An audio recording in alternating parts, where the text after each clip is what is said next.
All right. According to this, we're live. It takes a little bit to show up.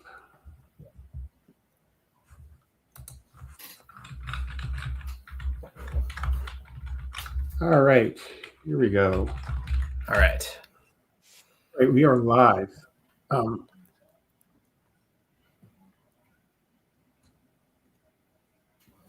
Okay, so get started in a little bit. Right now, we have no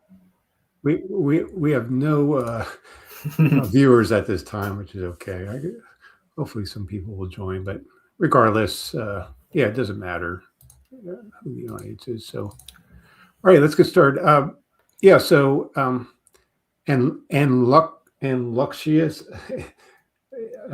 Anxurious commented on one of my Presup videos, and we went back and forth. And he emailed me a list of arguments against, I guess, an atheistic worldview that like presuppositionalists commonly use. So I thought instead of me having to, there's a bunch of these arguments. So instead of me having to take the time to respond in email and carefully craft rebuttals and so forth, I thought it'd be easier just to, if you agreed, which you did, to just talk over them on YouTube. So it'd be a lot easier for both of us. So and we can have some dialogue along with it, instead of going back and forth with emails and so forth. Yeah.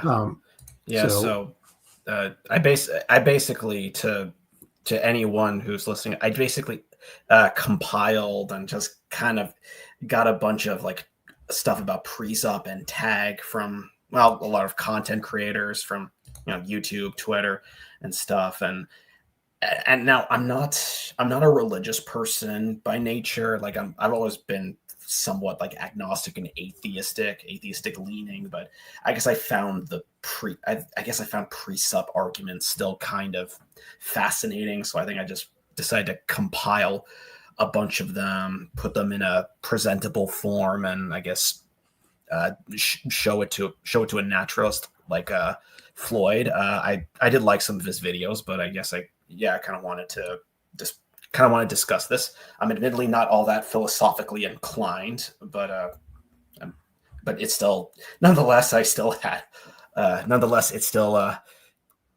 Tag and Presup still kind of still fascinating me, and I just couldn't help it. Yeah, and if anyone who's watching who follows me,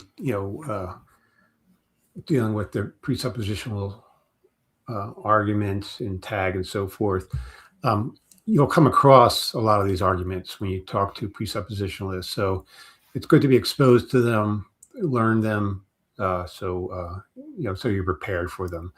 I think where presuppositionalists have like succeeded in debates is they throw arguments that the person hasn't heard before. If you're not as philosophically astute, you could be in for a rough time. So we're going to go over some of these. If we have time, maybe we'll just talk about Presup in general. But I think there's a lot of material here to go over. So I think this will kind of fill up most of the time. So all right. So what I'll do is so the arguments are here in a Word document. So we'll just go over one at a time. What I'll do is I'll highlight each I'll highlight what I'm reading, and then we'll just stop and discuss each one. So, okay. Yeah, sure.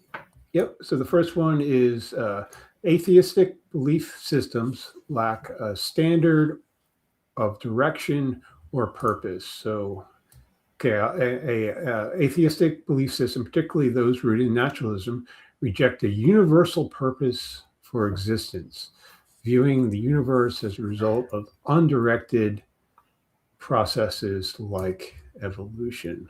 Okay, I get the undirected part might be a bit of a misnomer. So, I was going to bring that up too, because like natural selection is not random or undirected. It's guided by basically what species can pass their genes on to the next one. So natural selection isn't random or unguided. It's not it's not intelligently, it's not guided by an intelligent agent, obviously.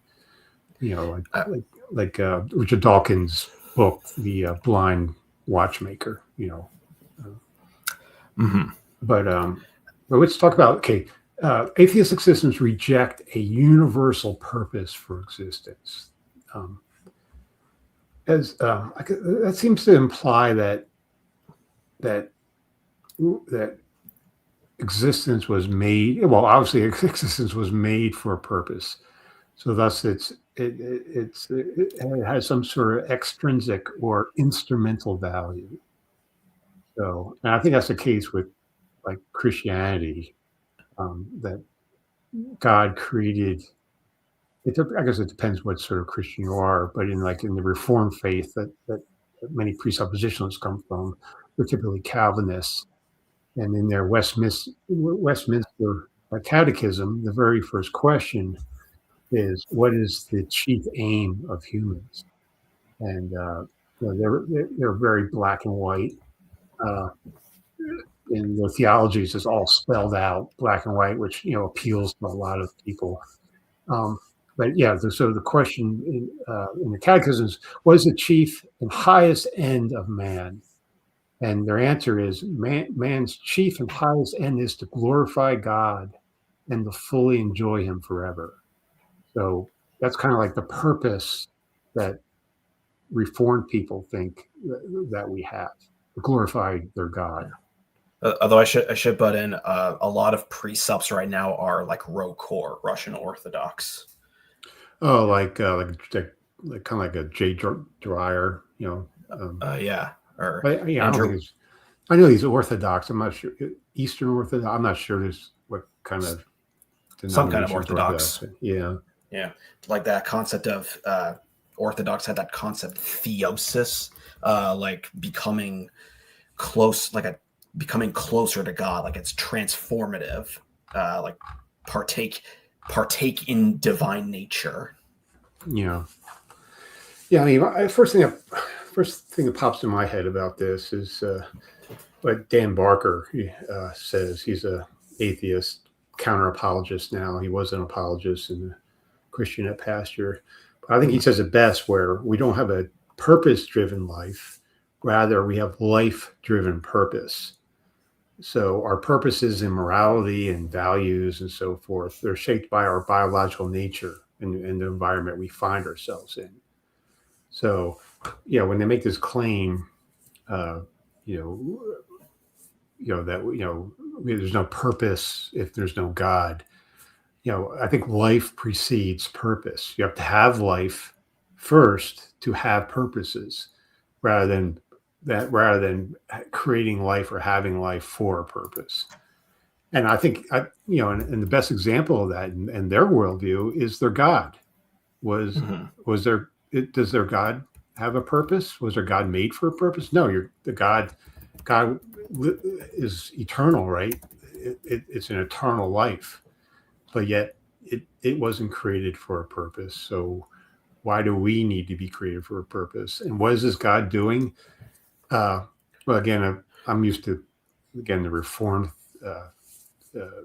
theological view is this God does things to glorify Himself, right? So why can't that be our purpose? We have interests, we have needs, we have wants. I don't know if they would say their God has needs, wants, or desires, but obviously their God has some sort of motivation. Yeah, a will. Yeah, he has a will, and that God does things to glorify Himself. Why can't that be our purpose? And I think that is our purpose. I think we have life-driven purpose. We're biological beings. We have needs, wants, and desires. Yeah. And if you think about it, we spend every second of every day fulfilling those needs, wants, and desires, even in our sleep, right? Every time we take a breath, right? Every time we take a breath of air, we're fulfilling our need for oxygen, right? So, I think, that is where our purpose comes from,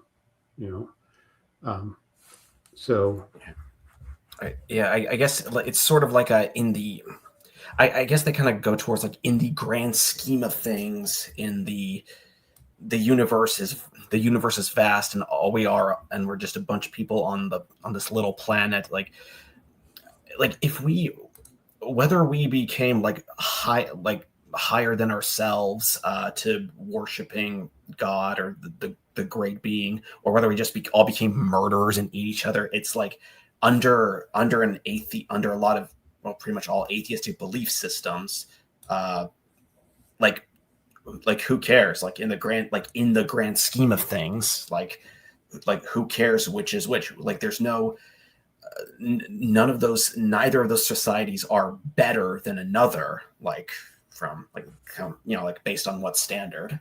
I think that's kind of where the argument goes. Yeah. As far as who cares, well, I would say we care, right? Yeah. But if we kill all humans, then there would be nothing to care. Like there would be no beings that could care, technically. Right. If there's no life, there's no caring, right? Yeah. Right. So it kind of goes to view as nothing has meaning unless it lasts forever. That's kind of like what William Lane Craig said in his debate with forget the philosopher over morality. But I'm drawing a blank of who that was. Yeah. But he says, like, it doesn't matter. It's like a good meal or a good movie doesn't matter because it's all going to come to an end. It's like, well, why can't it just matter at that moment? And it seems like it's a fallacy of dire consequences. It's like, oh, because I don't live forever, nothing really matters. Well, it's like, well, if we die, that's just the fact of the matter, and we just have to accept that. We can't say it's false because we don't like the consequences of it. But things matter now. We have wants, needs, and desires now, and we live to fulfill them. One day that's going to come to an end. One day we're going to die. If a theist asks me what do I think happens after we die, and I said, well, we just stop functioning, and if we're buried in the ground, we become worm food. That's the reality of it. It might sound unpleasant to you, but if that's the case, that's the case. But yeah, the idea, they have this idea that unless something's eternal, unless it lasts forever, then it has no ultimate meaning. Well, it has meaning now, and why isn't that good enough? It sounds like they're guilty of the same sin that Adam and Eve had in the garden, where they want to be like gods. They want to be immortal. They want to live forever. I might be jumping the gun a bit, but I think it's also, a lot of like Christian debaters also kind of debate against atheists or secular humanists about like culture and laws, and what kinds of culture and laws are usually like better, and one that is based on, again, I'm jumping the gun, but like one that is sort of based on the Bible, the on Christian principles. Those tend to be more historically stable. Like that's gonna be a little more. That may be something more for later. But I guess because you got purpose, because God gave us a purpose, like that's duty is derived from purpose, and obligations are derived from purpose, and so like morality and normativity, and I guess laws and standards of culture, that's where it's all derived. And with like secular stuff, it's not that straightforward, to say the least. Yeah. Well, what's interesting in the Westminster Catechism, it says, our chief aim is to glorify God and fully to enjoy Him forever. So one of the meanings is to enjoy, right? To enjoy reality. Well, I think that's a very secular thing as well, right? to enjoy life, right? So yeah, some part. Yeah, I want to enjoy some parts of it. Yeah. Yeah. So it seems like in the presup belief system, they're driven by well-being as well. I think, my morality is based on well-being. Well, what produces well-being? You can think of morality like you do health, right? Mm-hmm. Like it's objectively the case that smoking cigarettes is bad for you, but then you can ask the question, well, why ought I care about my health? Well, I would answer, well, it could be because that's going to lead to flourishing. That's going to create a good life for me. But then you can, ask G. Moore's open question again. Well, why do we care about well-being and so forth? And you can always ask why.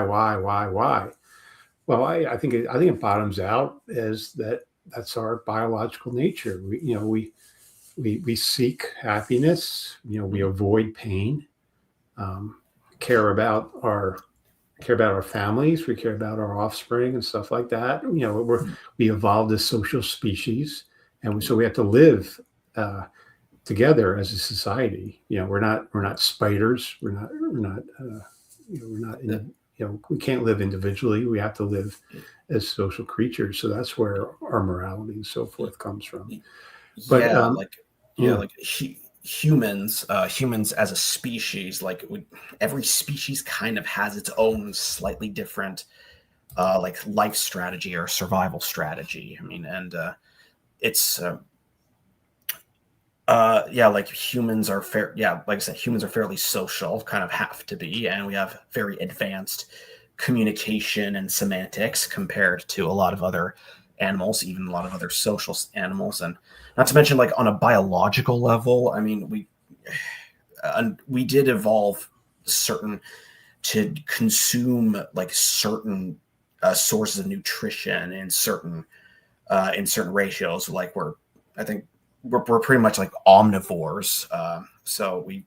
And eating meat, eating plants, eating fruits, eating grains in certain proportions, eating vitamins and macronutrients in certain proportions, that's different for every person, obviously, but it does tend to be it does tend to lead to more health. So dietary needs aren't what I'm trying to get at is that dietary needs aren't exactly subjective, because someone who eats a bunch of donuts and cakes throughout their day is probably going to get diabetes soon, or be be crashing out throughout the day. Someone who eats rice, broccoli, and nice chicken breast or something would probably and more varied vegetables, they probably have better health markers, better.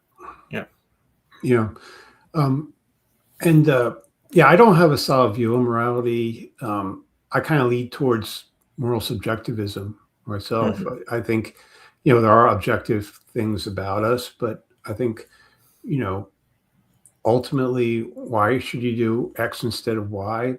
Because I think it's best for me. That's why. Because it corresponds with my values. Mm-hmm. But again, I don't think my values are necessarily arbitrary. I can't decide that I enjoy eating dirt, for example, and I can't decide that I love eating dirt, but I hate eating, I don't know, a good piece of chocolate or steak or whatever like that. That's not something that I arbitrarily decided. But there are instances though, about we kind of respect people that sacrifice their well-being in some way. A soldier, allows his comrades, or allows a bunch of people he rescued to live and escape, whereas he single-handedly takes down keeps the enemies at bay at the cost of his own life, and he's celebrated for that. So you can't really enjoy life there. And evolution is going to select survival of the species, right? So being altruistic and helping out your tribe and your group and so forth has evolutionary advantages. So that's why we That's why like an evolutionary psychologist will explain why altruism is a virtue to us. Can that also apply to like solitary species? That does kind of make sense to me. Like for social species, like humans, horses, wolves. But like, what about bears or tigers? Like those are pretty solitary animals. Is that also selects for the species, or because I mean, there's a spider where the mother gives birth to a whole bunch of baby spiders, and they immediately just eat the mother, and the mother just stays there, and sacrifices herself to her offspring. So she cares more about the survival of her offspring than her own life. So right, yeah, I guess I'll just add, in a Christian worldview, it seems to me that they seek well-being as well. Think of all the biblical covenants. It all kind of boil down to you obey God and you're rewarded. If you disobey God, you will be punished. It's kind of like a short abbreviation of it. I'm sure there's a lot of Christians would protest and say, "Oh, you're just being too not being nuanced there." But like, look at for example, John 3:36. It says, he that believeth on the Son hath everlasting life, and he that believeth not in the Son shall not see life, but the wrath of God abideth in him. So in other words, believe in Jesus and you have eternal life. If you don't, you're going to get God's wrath. So you better believe in Jesus. So again, that presupposes that you want to live a good life. So, so get in line or else, in Revelation 21:4, it says, he will wipe away every tear from their eyes, and death shall be no more. There shall never be mourning, nor crying, nor pain anymore, for the former things have passed away. That presupposes that we want those things. We don't want to cry. We don't want to die. We don't want to mourn and cry and feel pain and so forth. So it seems like Christians are striving, for the same things that atheists have. They just think that they have eternal life, that they have life beyond the grave. Or a typical Western atheist like me thinks there is no afterlife. And our religious people like that too, like certain Jewish sects, believe there's. That we're just mere mortals, that we go to Sheol after we die, to the grave. All right, if you don't mind, I guess we can move on. Next one says the absence of a purposeful, intelligent design leads to a worldview where human actions and society goes lack an objective standard of direction.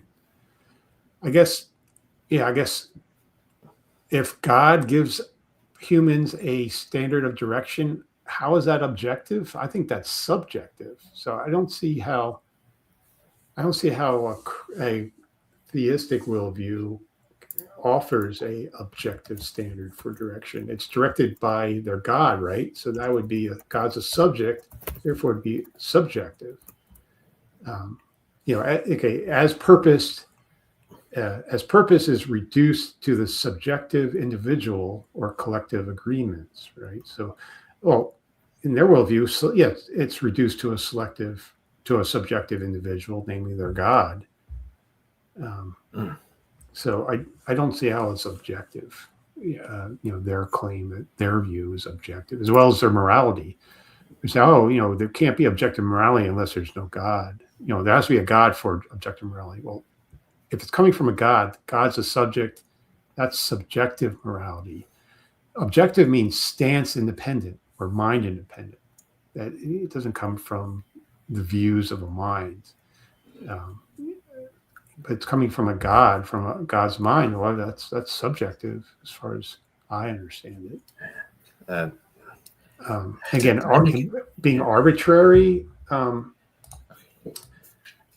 Again, can we choose? Do we simply just willy-nilly pick our values and preferences arbitrarily, as though we could easily pick the opposite.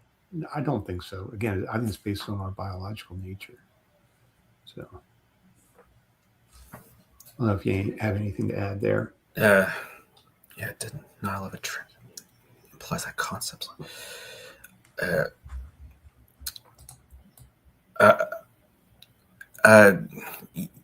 Yeah, like, because many, like, just yeah, God.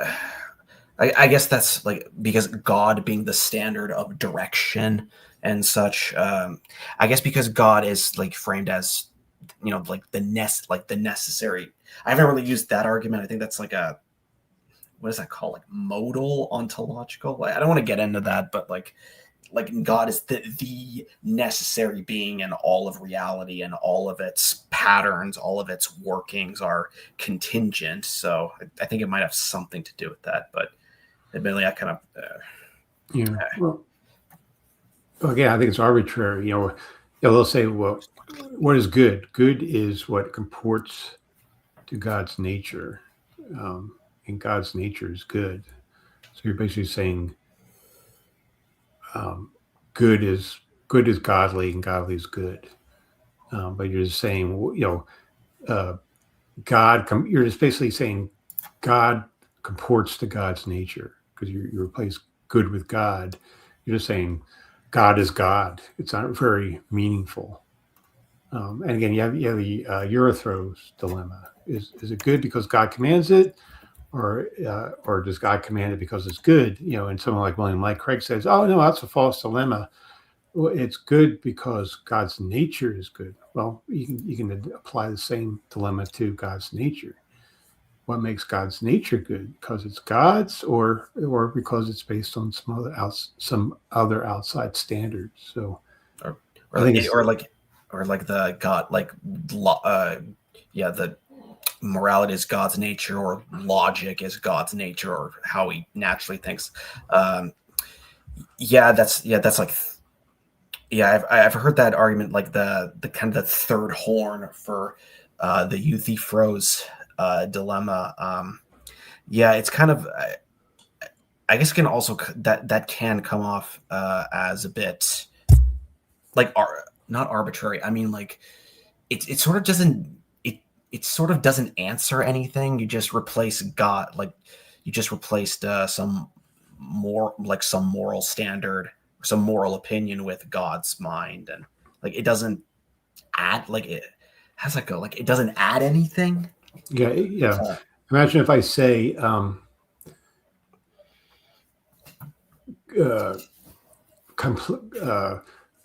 completeness corresponds with God's nature, right? Sorry, what was that first word? Completeness. I'm just making up a word. Oh, okay. Now, what does that tell us about that word? Does it have a meaning?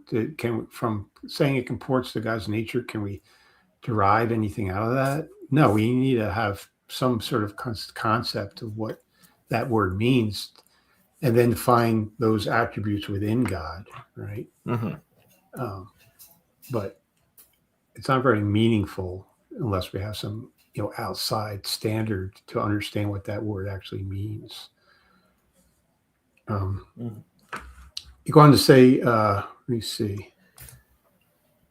You go on to say, let me get rid of this.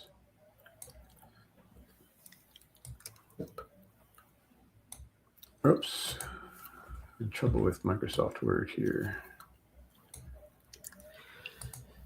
All right. So consequently, atheism struggles to justify why individuals should pursue any specific goals. I don't think. Okay, well, I don't think atheists struggle to pursue any goals, but you say atheism struggles to justify what? Again, I think the justification. I guess the question is, what's sort of justification? Normative justification, rational justification. I guess normative. That that sounds more like something precepts would more argue for. Yeah, so it sounds like you're asking that we need a moral reason for one to want to flourish and to avoid suffering. And if we don't have a reason, we'd just be as likely to prefer pain and suffering. I think that's kind of confused. I don't, it's like you're asking for a moral reason to be moral.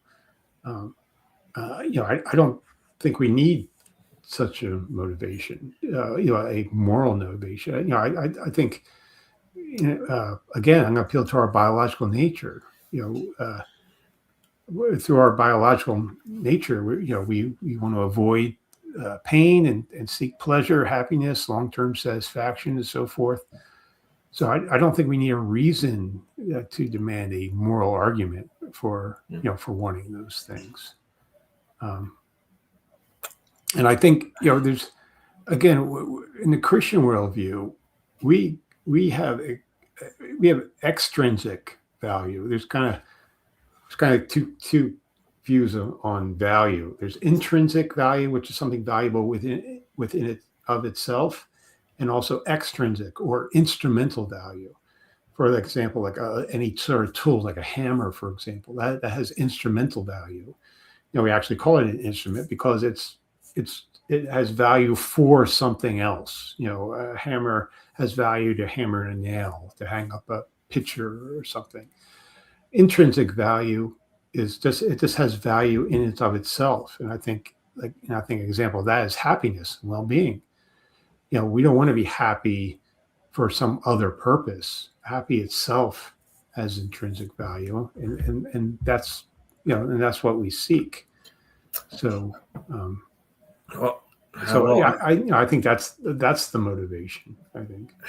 Well, I think maybe part of it is like goals that are like goals or purposes, or maybe that's not the right word, but like that kind of require some like sacrifice, some like sacrifice of happiness, or I guess because it just, I think in a Christian's mind, like being pursuing a life that's godly, like close to God, would have to, like any kind of happiness or like eudaimonia would probably be more incidental. So it's as long as like you could be miserable but you are like aiming towards this greater unifying goal.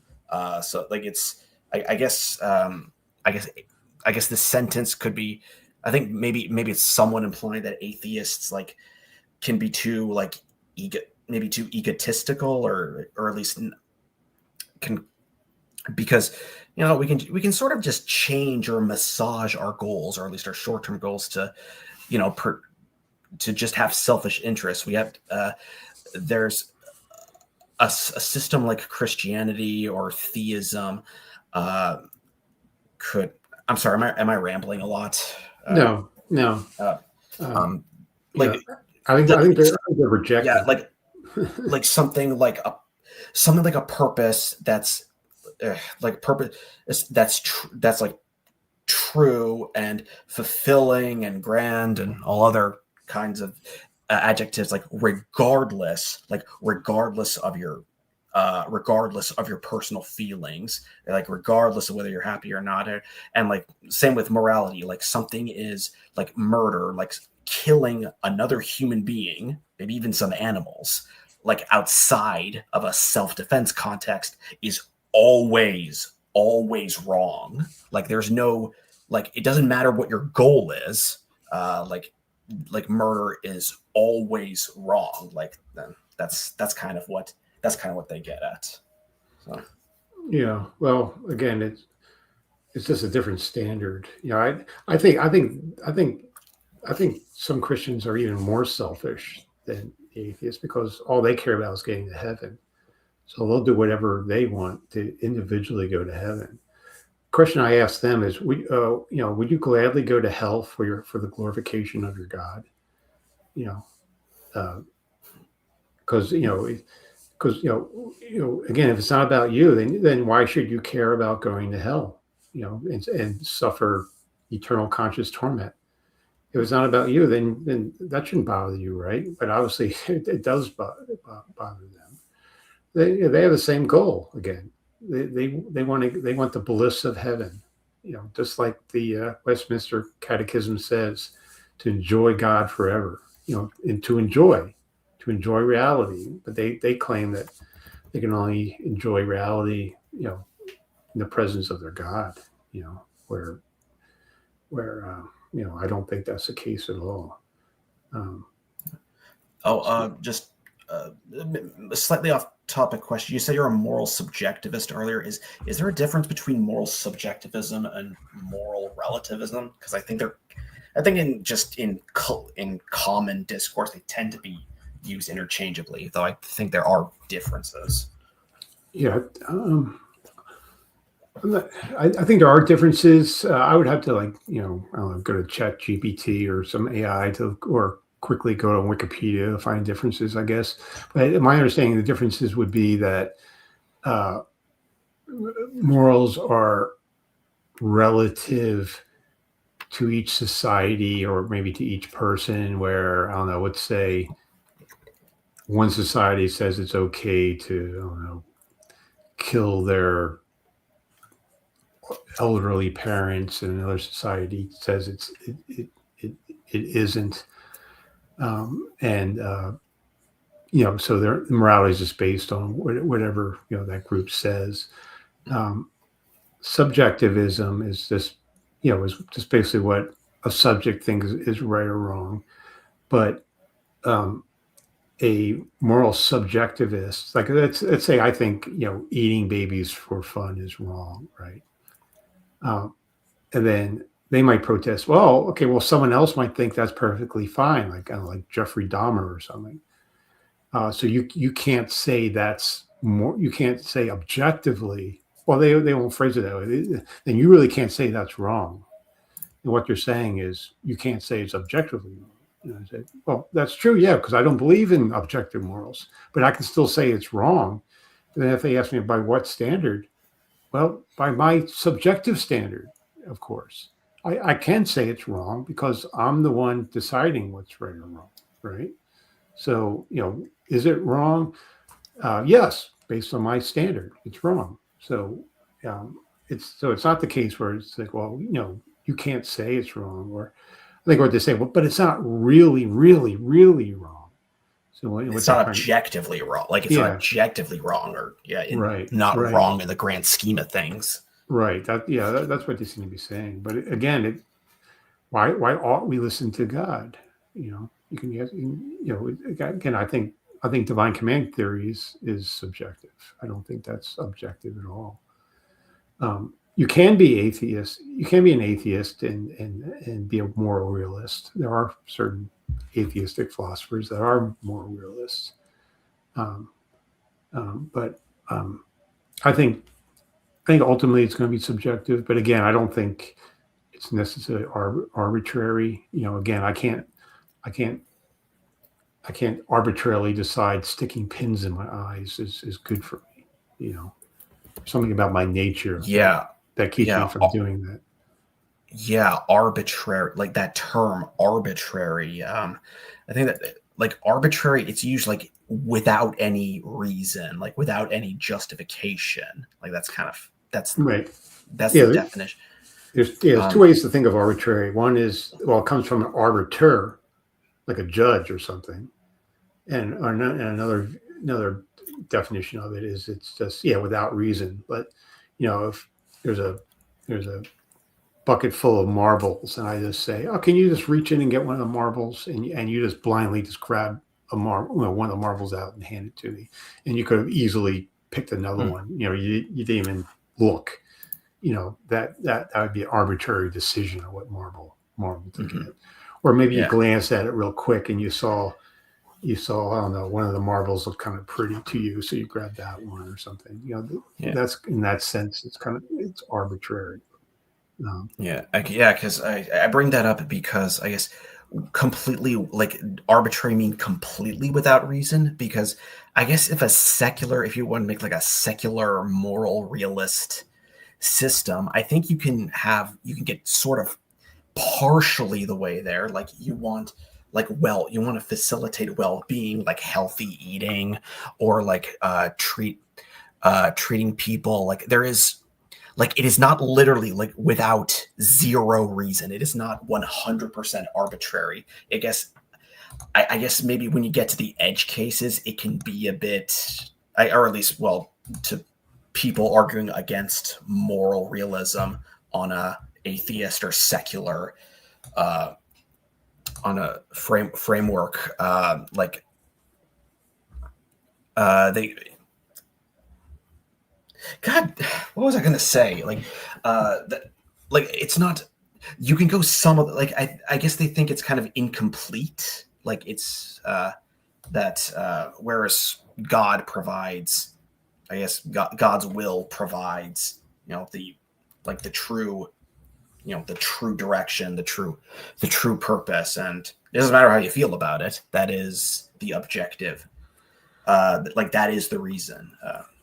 I love right-wing conservatives kind of lean towards authoritarianism.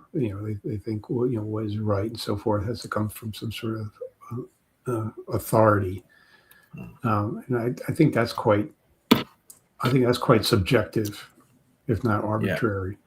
It's not an objective standard. That's just.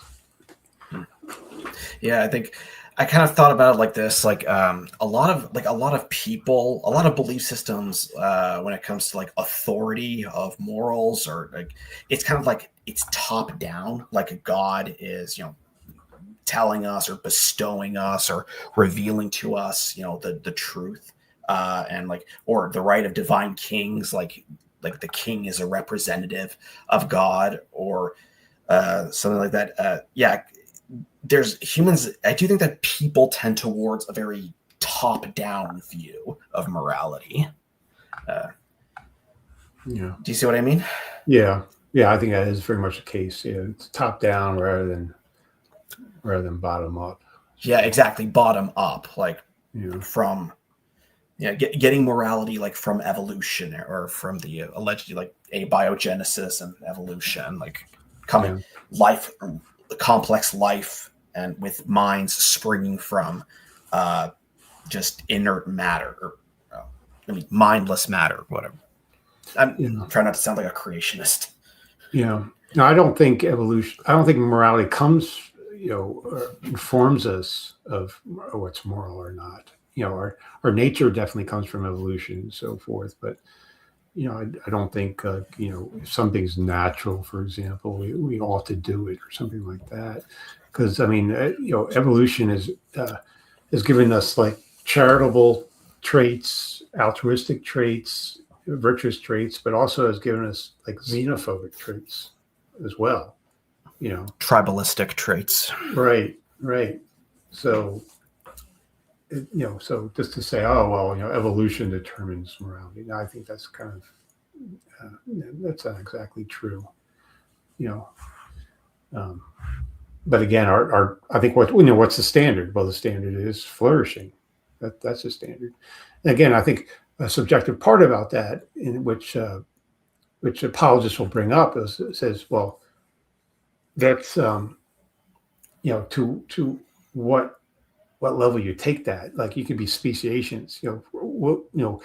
Flourishing for what? Just for myself? Just for my family? Just for my species? Why should we, it seems subjective to say human flourishing, but why not flourishing for bacteria or viruses or cancer? Mm-hmm. Yeah. And I think I agree with them. I think it is subjective at that point. We limit the scope of our concern, right? Mm-hmm. And that itself has evolutionary advantages. Note how we as a social species We care about our family first, and then our in group, and our country, and so forth, our tribe. Those have evolutionary advantages, and I think that's where that comes from. Yeah. But as the world becomes a smaller place, as we can, we can easily travel around the world nowadays. Being tribalistic is going to hurt us. We might we might wipe out our species with a nuclear war one day, right? Because we're too tribal, and instead of being nationalistic, we should be more globalist. But of course, Republicans would be against that idea. But we'll see where that leads. So. Well, there's a lot of people that are against that idea. I mean, a lot of stuff happening in Europe seems to be with immigrants from Africa and the Middle East. There's kind of a lot of problems there. I think it's that's an ongoing debate: nationalism versus globalism. Conservatives lead towards nationalism, or liberal-minded people, lean towards globalism. So, all right, want to go on to the next one? Yeah, let's do it. All right. So this one is we're getting deep into philosophy with this one. Hopefully, it won't be too dry, but we'll see what we can do. So, atheistic belief systems and universals and particulars.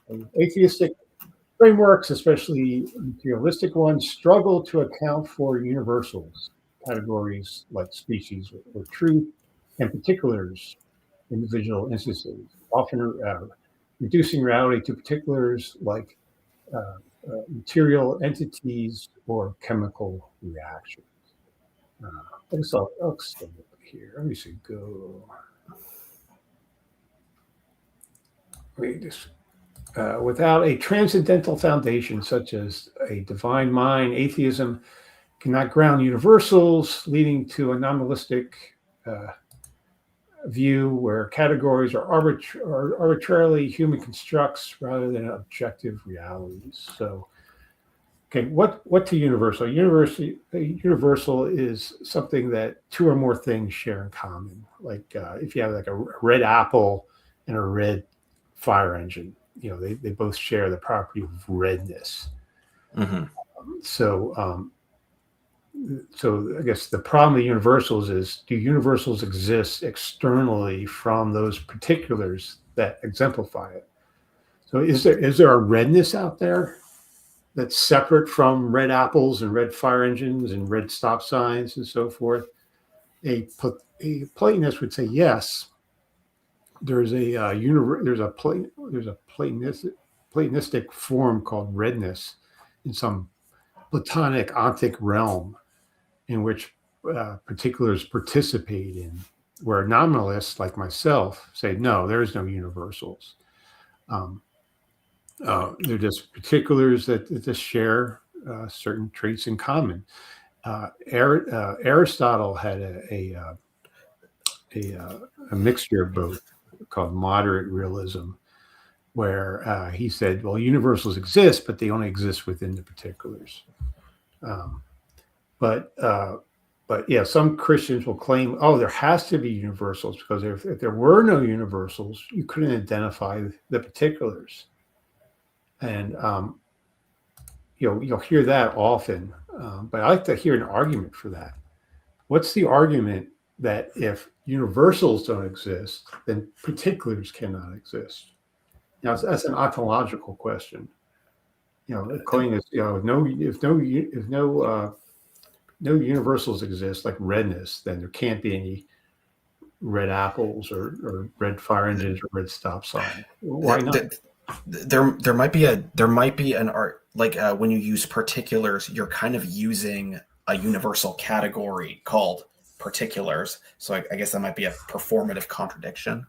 That's right. But the concept of universals, though, is that these things exist externally. How can we talk about particulars unless we invoke universals? I would just say that universals are just things that particular things have in common. That there doesn't have to be some sort of separate ontic realm in which these concepts exist.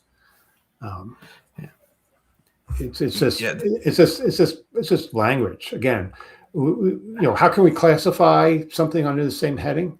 Well, simply because those two things strike us as having something relatively similar. That's all. Nothing more than that. There doesn't need to be any sort of metaphysical entity or principle to account for that sort of thing. Imagine, like, I don't know, you have a red fire engine, which is fire engine red, and then you have a red apple that's, I don't know, let's say somewhat darker red, right? Mm-hmm. Well, we obviously see similarity in that, but they're not exactly, are they actually sharing the same redness? Well, the apples, the hue is a little darker than the fire engine. So they're not exactly the same, but we can still identify them, right? Is that totally arbitrary? Well, it's something that we identify. But imagine, I don't know, imagine someone who's colorblind.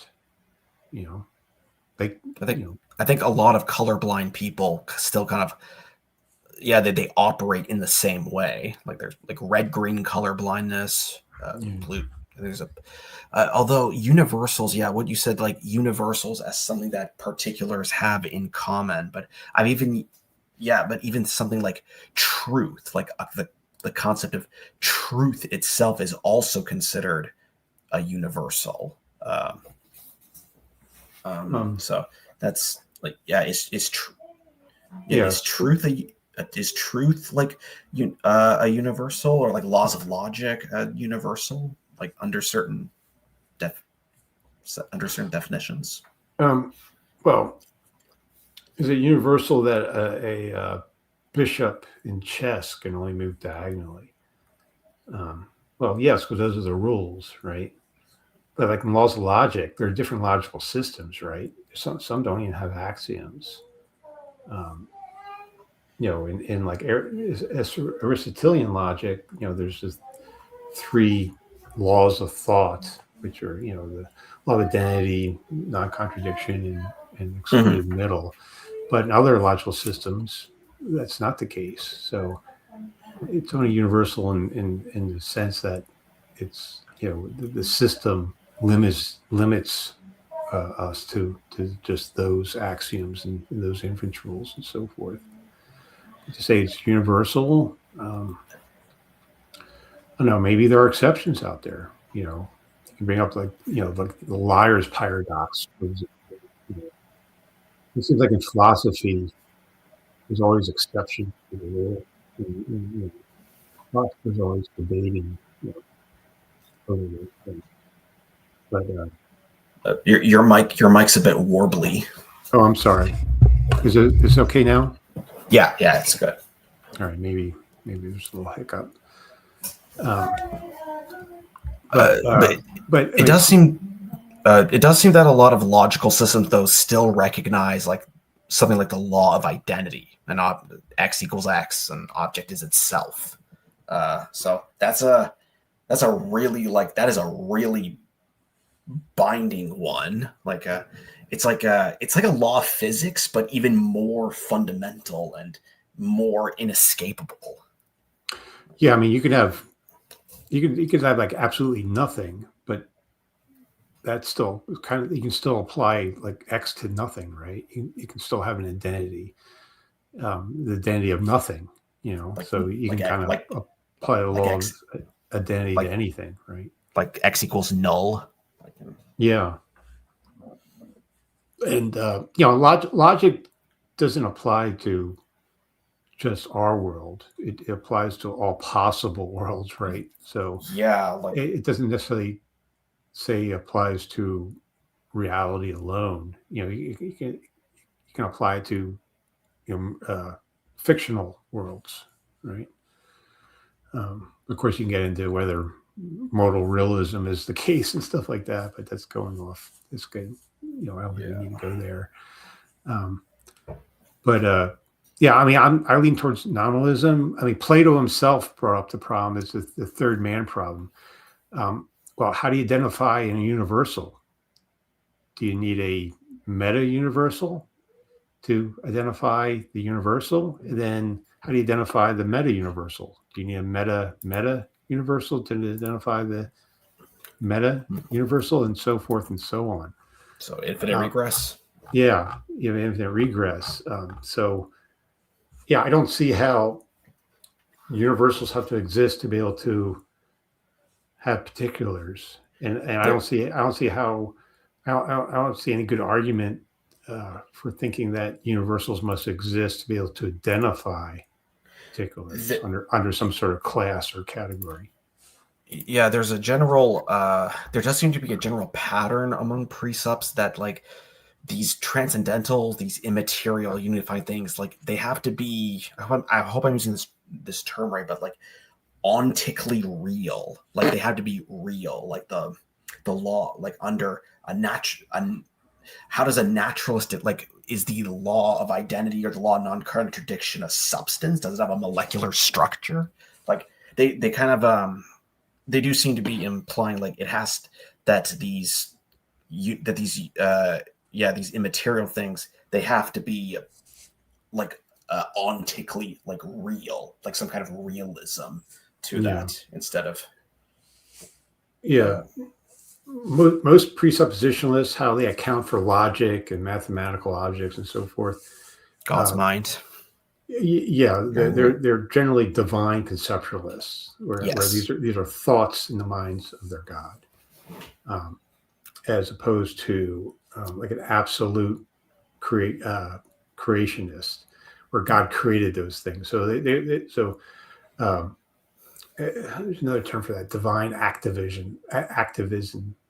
But well, like an absolute creationist would say God created the laws of logic. He created mathematical objects and so forth. Where that is the bootstrapping problem.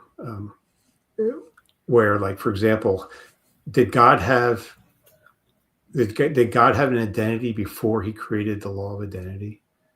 He would have to have an identity to be able to create the law of identity to begin with. It's a bootstrapping problem. The same thing can be applied to divine conceptualism.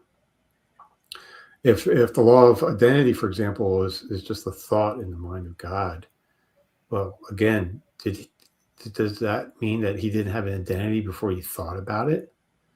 You know, perhaps you could say, oh, well, you know, the law of identity is eternal because God is an eternal mind. So he was always thinking about the law of identity. But again, I don't see why you have to think about it for God is to think about it to have identity. You know, there could be a possible world where there's only a rock, right? Now that rock exemplifies the law of identity. The rock has an identity. So there's no mind to think about it, but why does there need to be a mind? So I think it's confusing the map with the territory.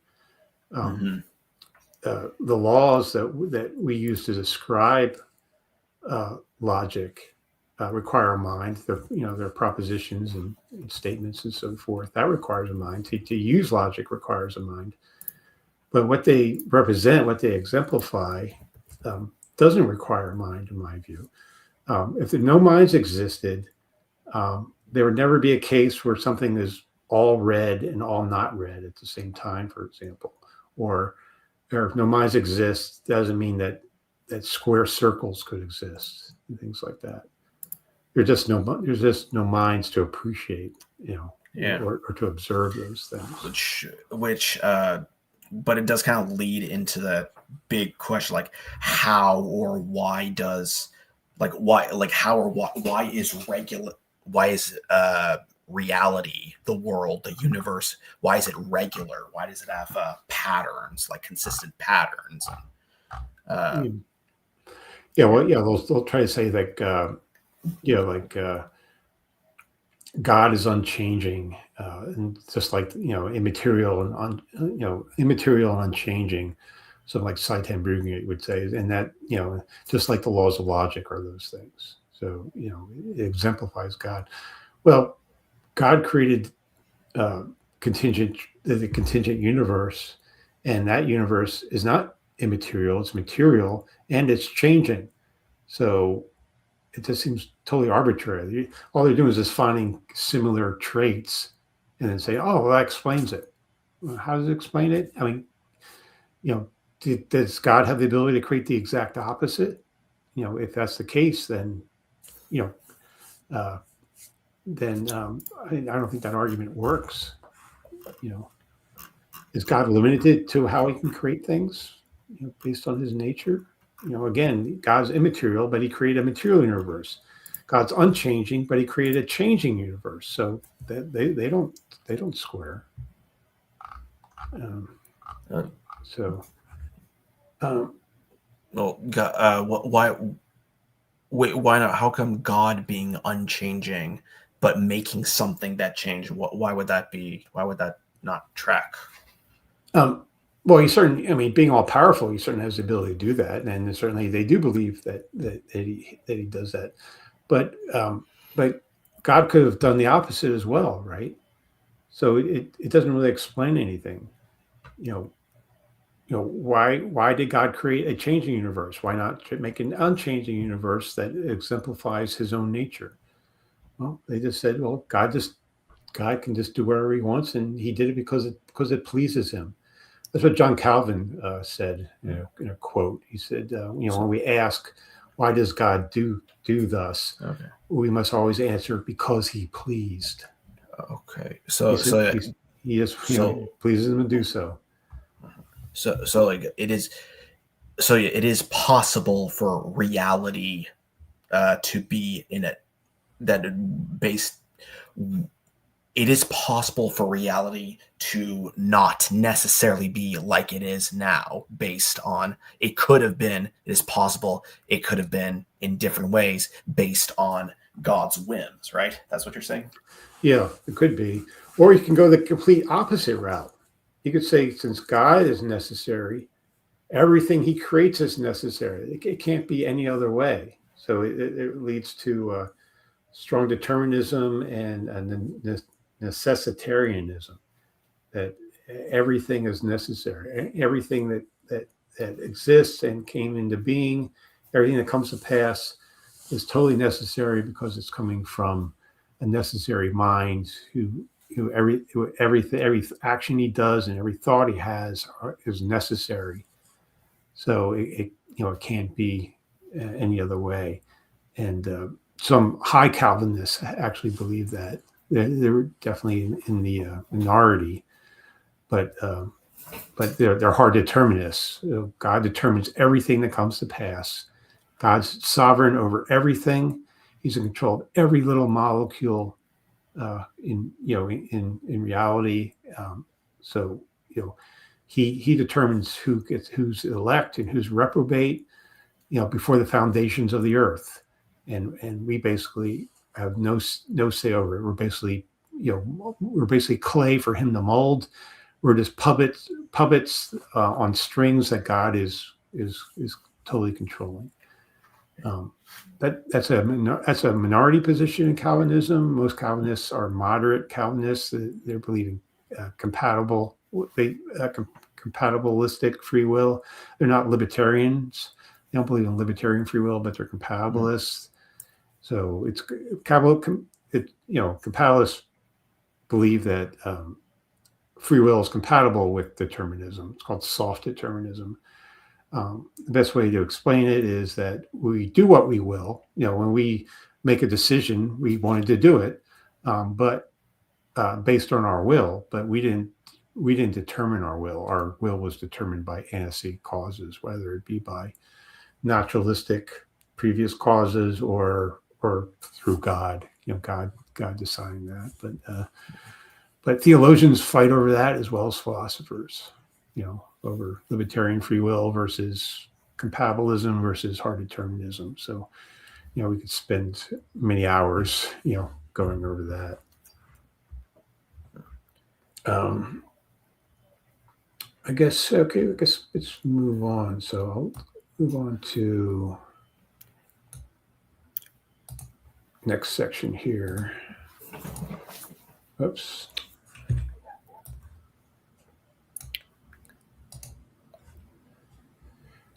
Okay. Okay, this creates a problem in explaining how general concepts like truth or knowledge apply to universally as statements about truth as a chemical in the mind become mere particulars lacking universal validity. The tension between universals and particulars, known as the problem of the one and the many, remains unsolved in atheism, resulting in a fragmented worldview where categories lack stability.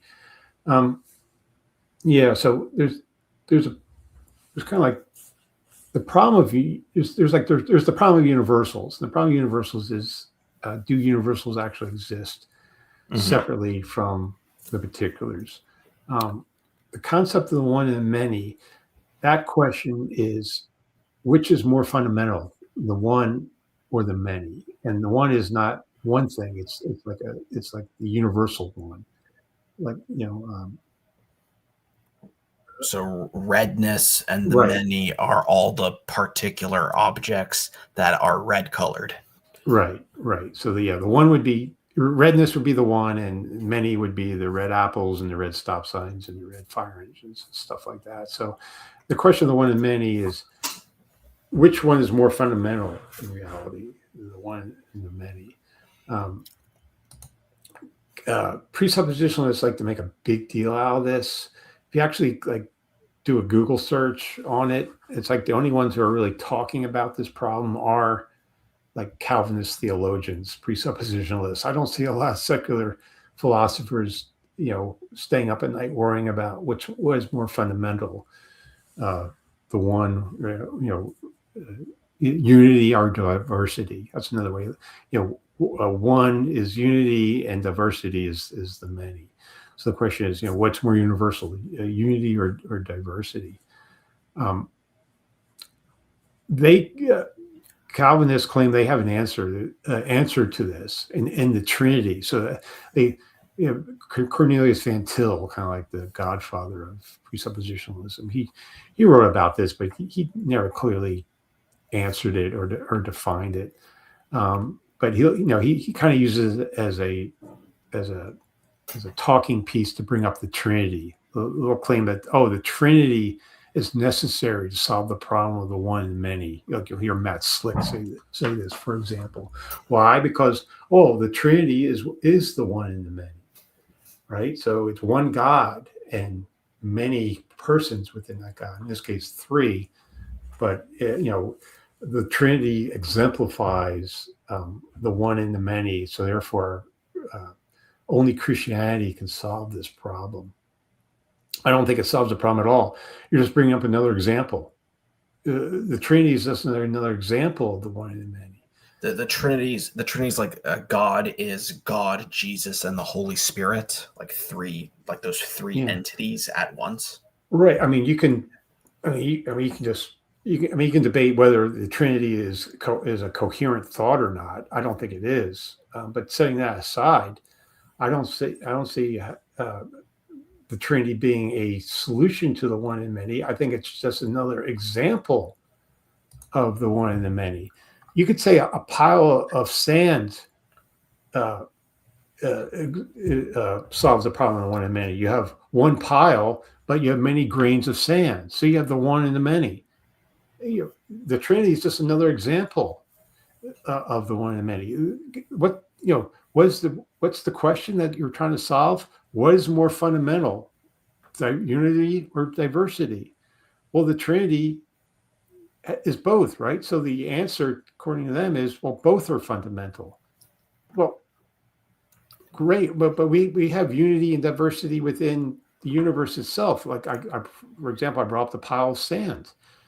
That's how what's solved here.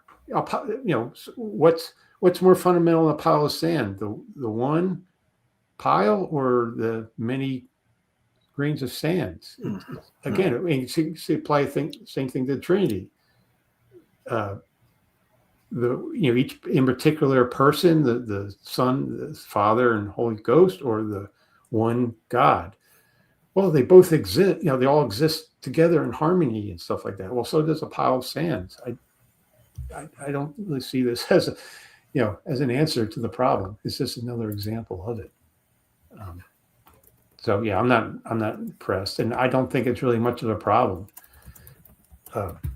There's you can say what does you can say like within the universe, what does like a hammer and a horse have in common? First thought you might say, well, they don't have anything in common. Well, you didn't think about. I don't think you didn't think about it long enough.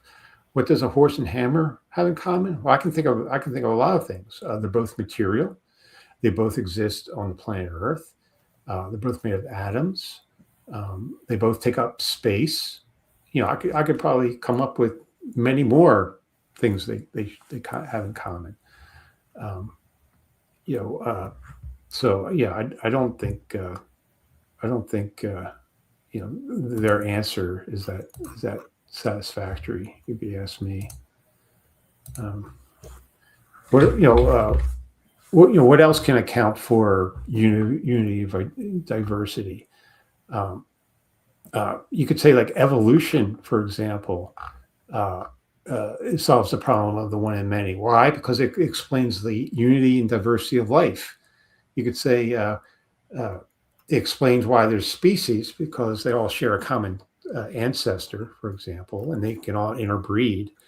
And it explains how they're different, because different selection pressures and genetic drift has created speciations and even variations within species. So I can say evolution solves the problem of the one and many, because it explains the unity and diversity of life. So I think a lot of this is just rhetoric, to be honest with you. I'm not really impressed by this at all.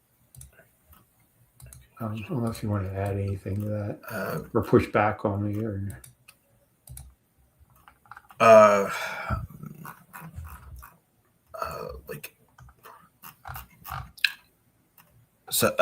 Just looking at I'm wondering if I made a note on this.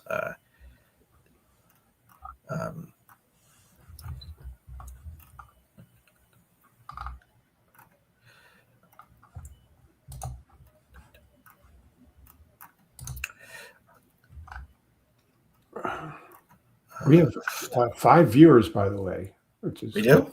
Yeah. Oh, Nadia. Nadia's watching. Nadia Chambers. Hi, Nadia.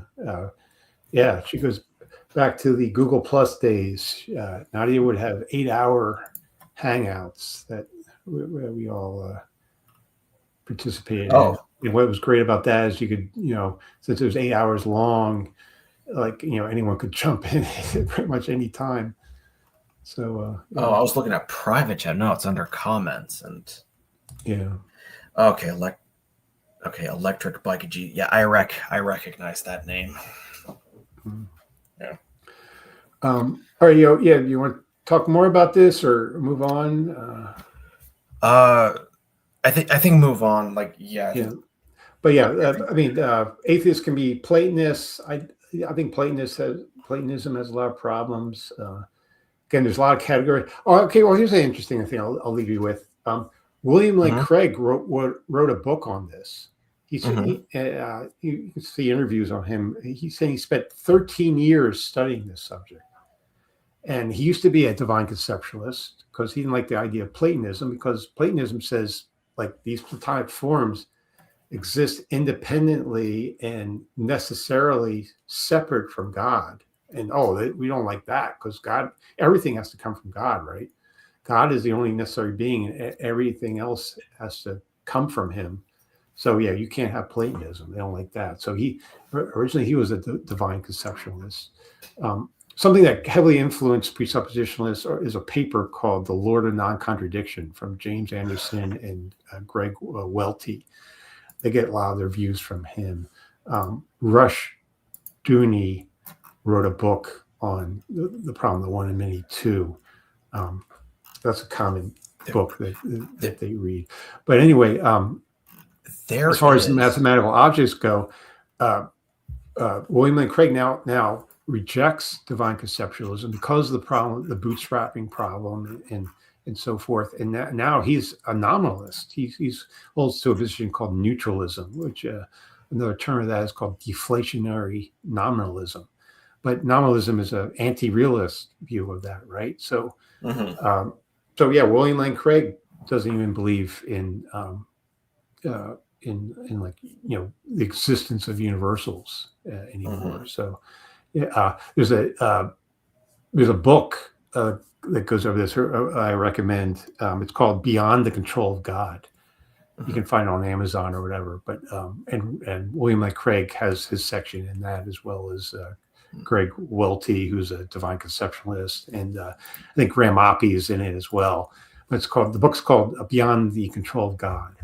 If you want to dive deep into this subject, beyond the control of God, there's also there is one. I did point out there is a contemporary there's a small philosopher named Graham Seth Moore. He has a WordPress website, and he has his own article, an objection to the Lord of non-contradiction. I actually managed to find the article here. I could read it aloud. It might take me a good 5 minutes to read it in full. But I read that as well, and I'm heavily influenced by him. I like Graham Seth Moore a lot. Yeah. Okay. I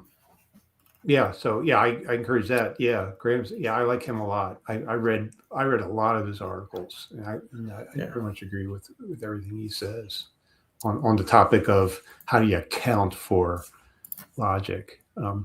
Alex Malpass wrote an article or two on the law of non-contradiction, and he actually he didn't have a formal debate, but he was on a program with James Anderson, and they went back and forth discussing this. You can find it on YouTube.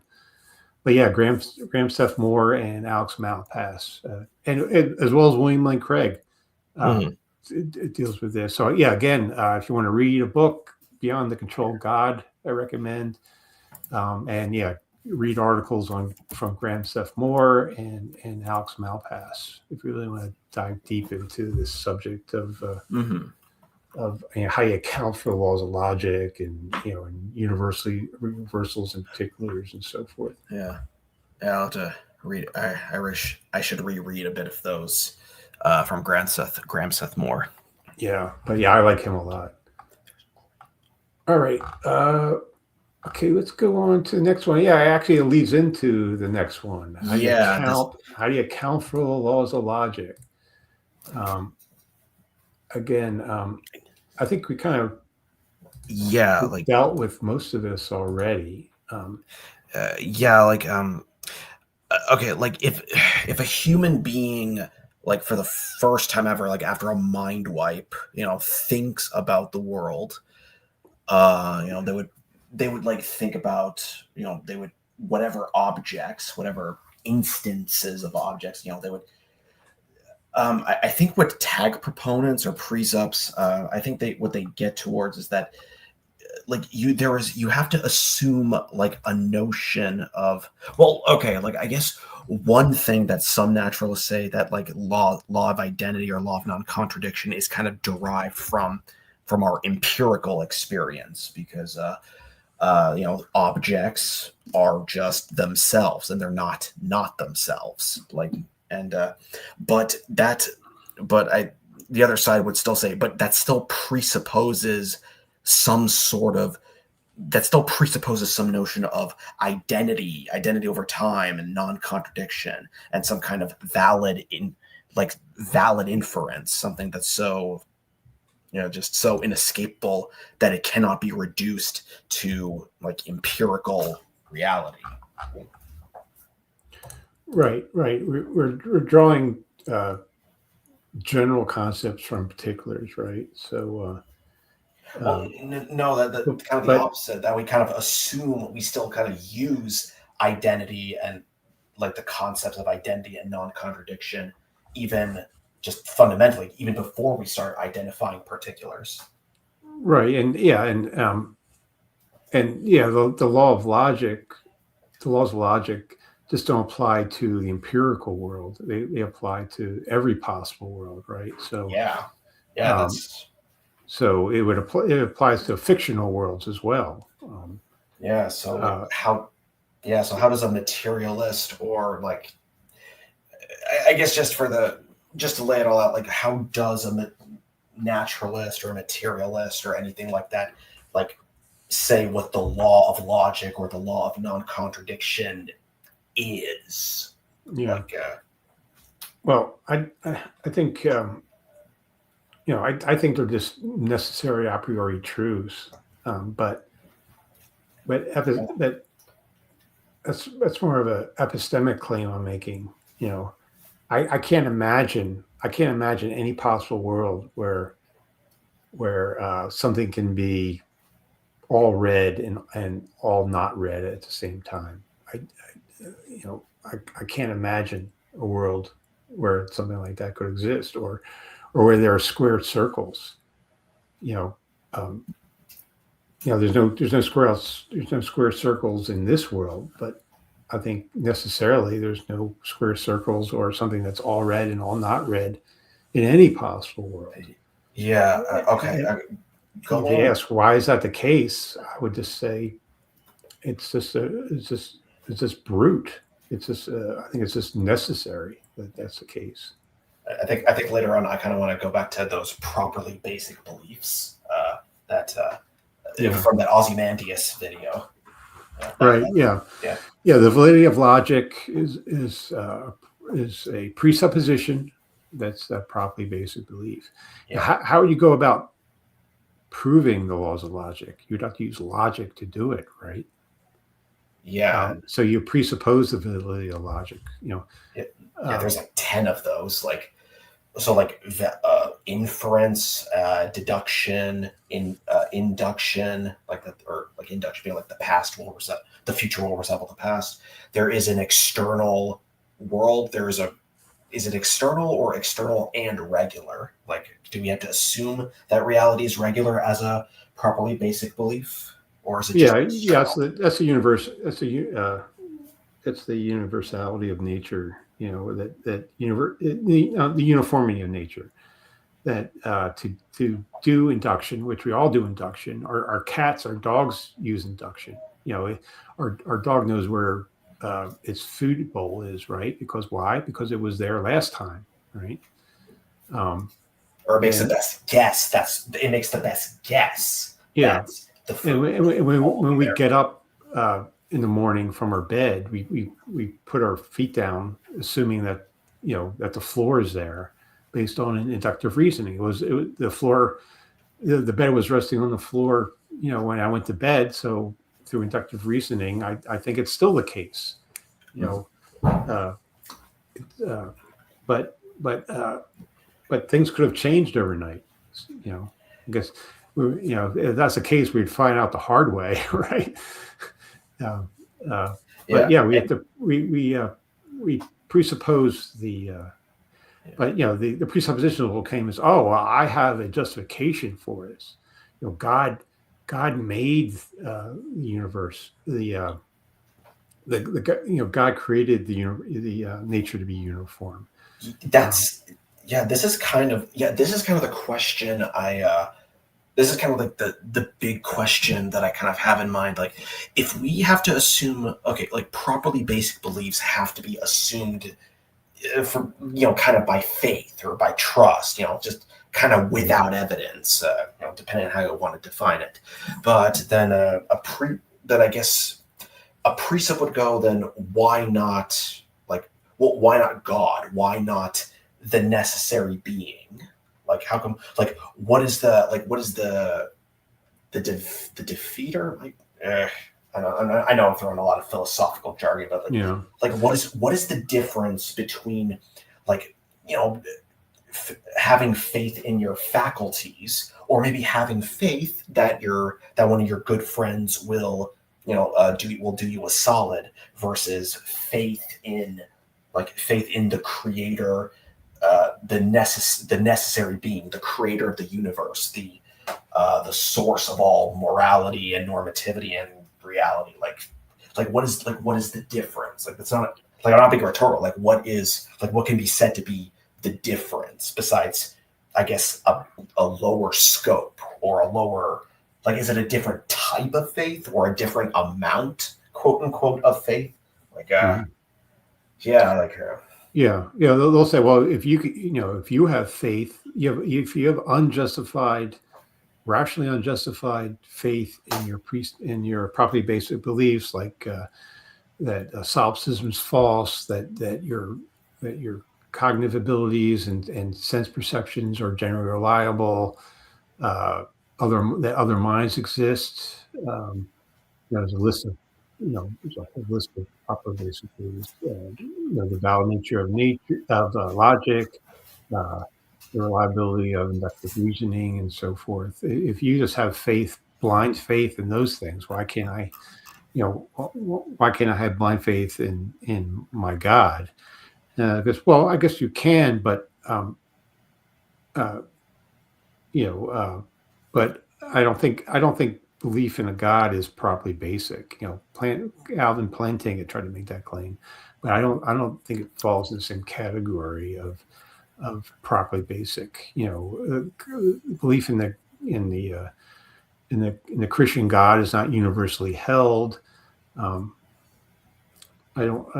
It's not an unstated assumption. It's something that's kind of something you got to kind of learn. There's a whole bunch of things that make up a properly basic belief, and I don't think belief in God meets that criteria.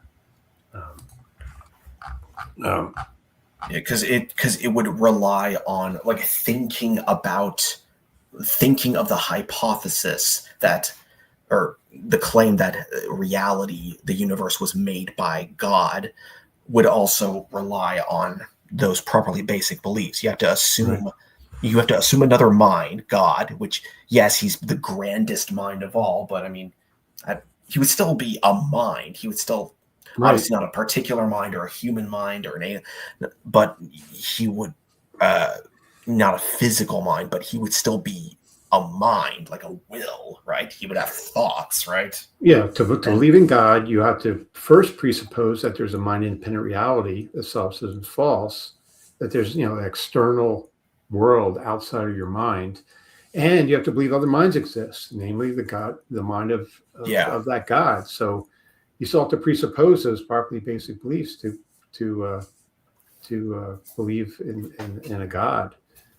So yeah, I don't think belief in a God is properly basic. Properly basic beliefs are ingredients of rationality and reasonableness. You need to use them as an ingredient of rationality. I don't think you need to believe in God to do that, despite what presuppositionalists claim. So I just think it doesn't fall in that category. I will admit, though, that because we cannot rationally justify them, we simply take them on by faith. We basically just can't. We just basically reach the end of our epistemic limits. We're fallible, limited human beings, and epistemically, that's as far as we can go. Can we absolutely prove that solipsism is false? No, I don't think we can. I think there's been some philosophical arguments against it. I'm not well read on those things. But I just think we just reached our epistemic limits at that point. Actually, there is another topic you discussed, like external versus internal justification, or how's that go? External justification of knowledge or internal justification? Internalist? There's externalist concept of knowledge and internalist. And externalism says certain conditions have to be in place for you to have knowledge. For example, I'm going to make a knowledge claim right now that there is a computer monitor in front of me right now. Now, for externalists, what has to be the case for me to have actual knowledge that there's a computer screen in front of me? Well, three conditions have to apply. One, I have to believe that there's a computer screen in front of me. That's the dostasic condition. Two, there actually has to be a computer screen in front of me. That's the metaphysical truth condition of it. It's actually a real state of affairs that there actually is a computer screen in front of me. This is external or internal justification? This is external.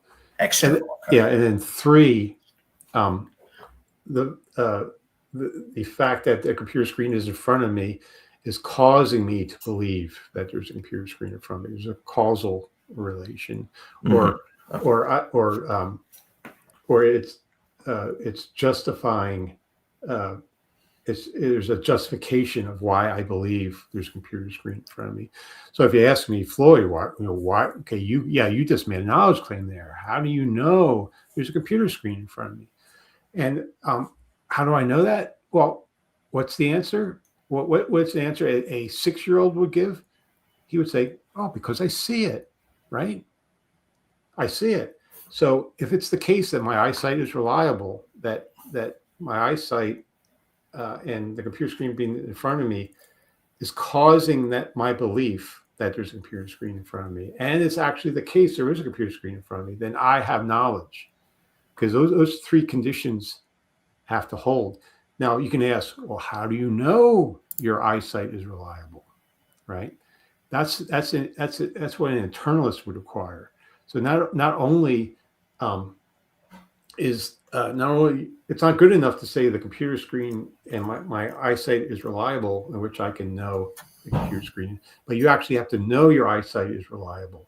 And then from that, you can say, well, how do you know that? And whatever answer I give, you can say, well, how do you know that? How do you know that?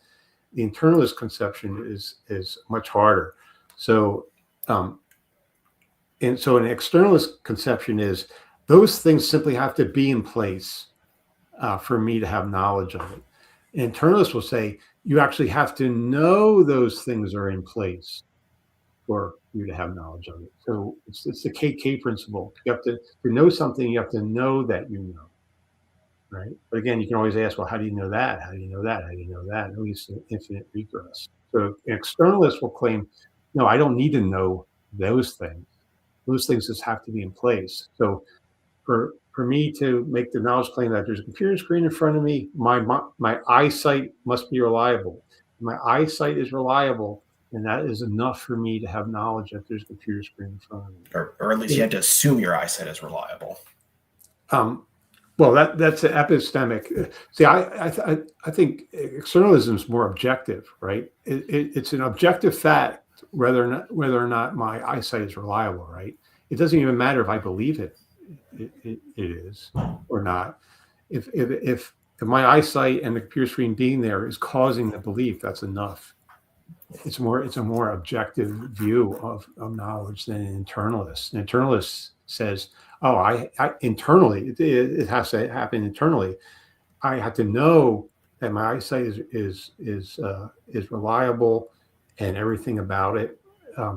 Again, and what's my justification for that and everything. I have to know. I have to actually be aware and conscious of these things and have knowledge. And an externalist says, no, that's not necessary.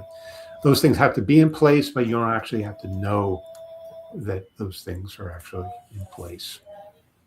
So, and most philosophers are externalists, as well as presuppositionalists.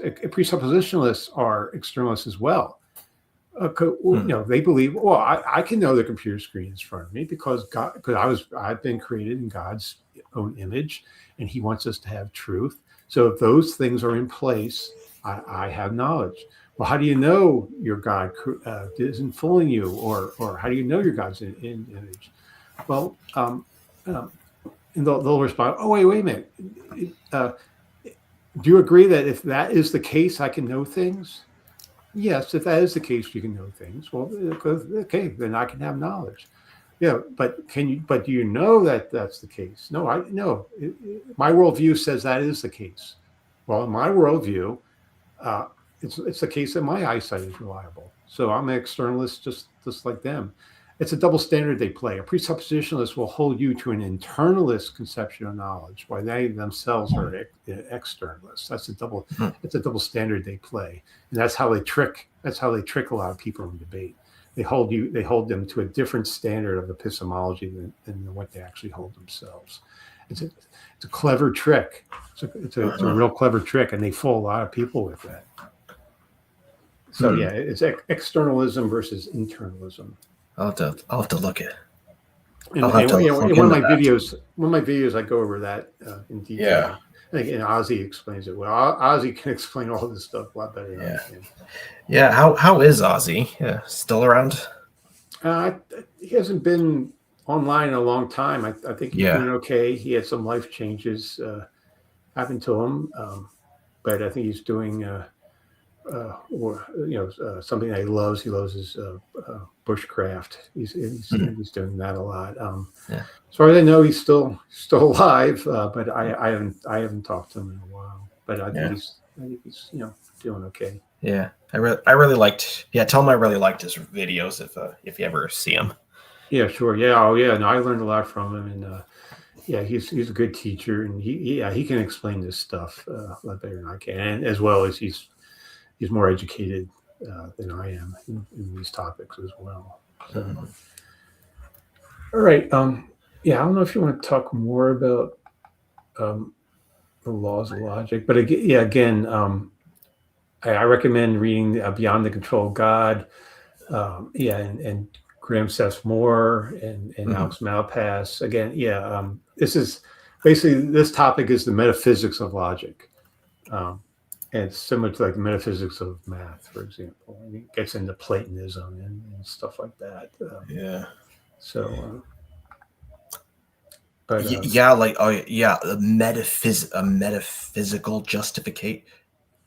metaphysical justification for things like truth or laws of logic. I think that's another. I know we're discussing philosophy, but I think I'm not 100% clear on what like metaphysics or metaphysical means. Like I know it means like something about, or like I guess about reality, like metaphysics. But but like I guess what is a metaphysical justification? Or metaphysical is basically it means like your background beliefs and what informs you about your regular beliefs. So it's not necessarily like the opposite of physics, for example. It doesn't really mean that. It's basically your background. It's basically what your background beliefs are that informs you about your everyday beliefs. That's basically what metaphysical means. Yeah. When we say something's metaphysically possible, it means that there are conditions in place for it to be possible. When we say something's metaphysically impossible, that means that there's some conditions in place that exist that prevent that thing from happening. Now, that could be a physical thing. For example, I could say it's physically impossible for me, for example, to lift 100 tons with my bare hands. I don't have the physical capability of doing it. It's also metaphysically impossible because there are certain conditions that are keeping me from doing that. In this case, it's physical conditions, but it doesn't necessarily have to be. It doesn't necessarily have to be a physical condition. This has to be just some sort of condition that prohibits from happening. Let me find a clear definition of metaphysical. Let me see if I can find it real quick.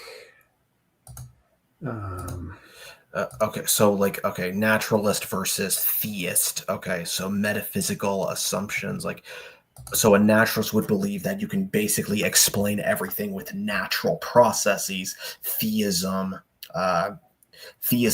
leaves something for like a God that isn't constrained by natural processes. Right. Yeah. I mean, I pretty much consider myself a naturalist, but philosophers point out that there's a lot of problems just saying, defining what naturalism is.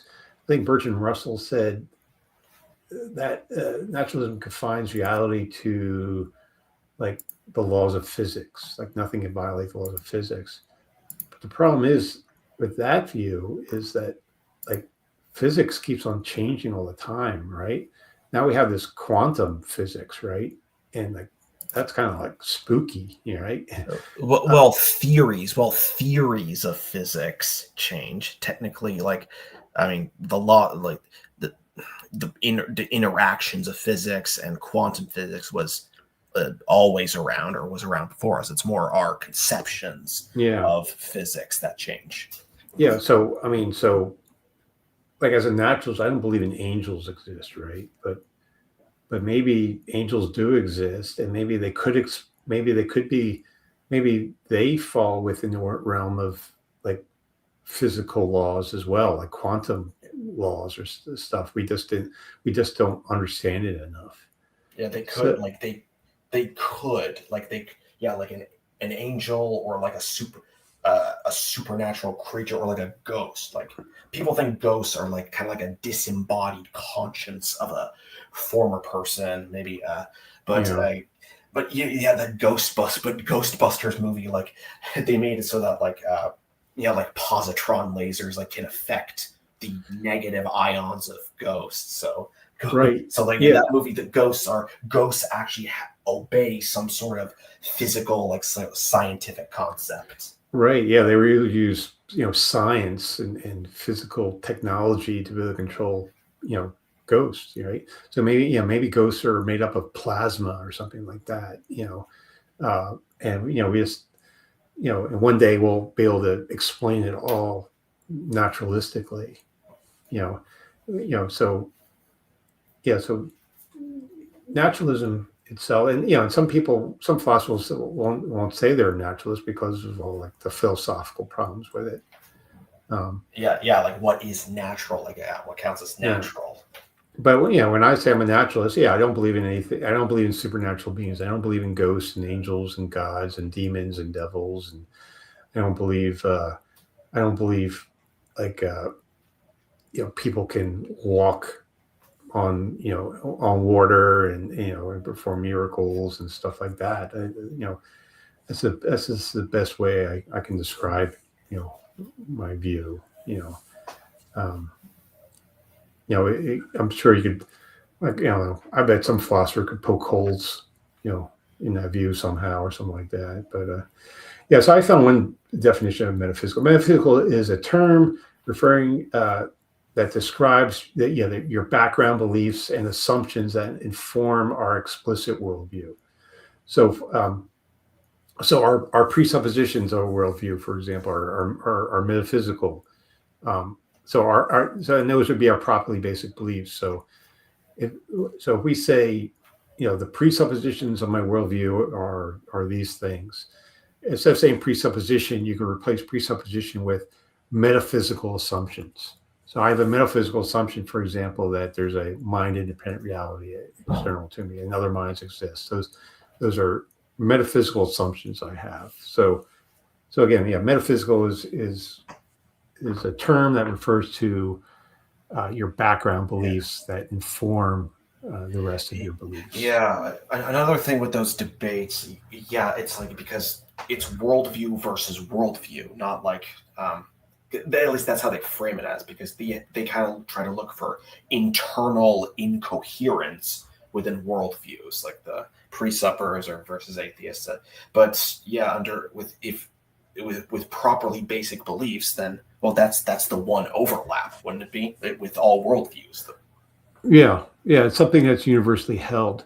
But this whole idea of worldview versus worldview is what they try to do is just try to find how your worldview is incoherent, and like all of your arguments here are kind of doing that. They're kind of look how these these materialistic, naturalistic atheist worldviews can't account for the laws of logic or universals or ethics and stuff like that.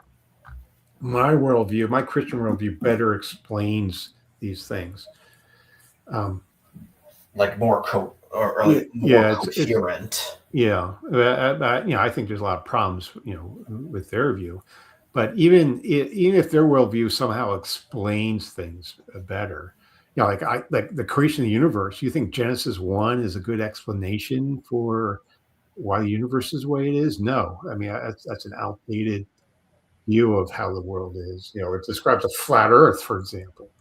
It's a bad explanation at all. I think science. I think the special revelation of the Bible contradicts the general revelation that we discovered through the natural science. Oh but, yeah, but a young Earth creationist, flat earther would disagree with me, because that reminds me. Yeah, revelation. That's another thing. Revelation, or revelational epistemology, or they bang out revelation.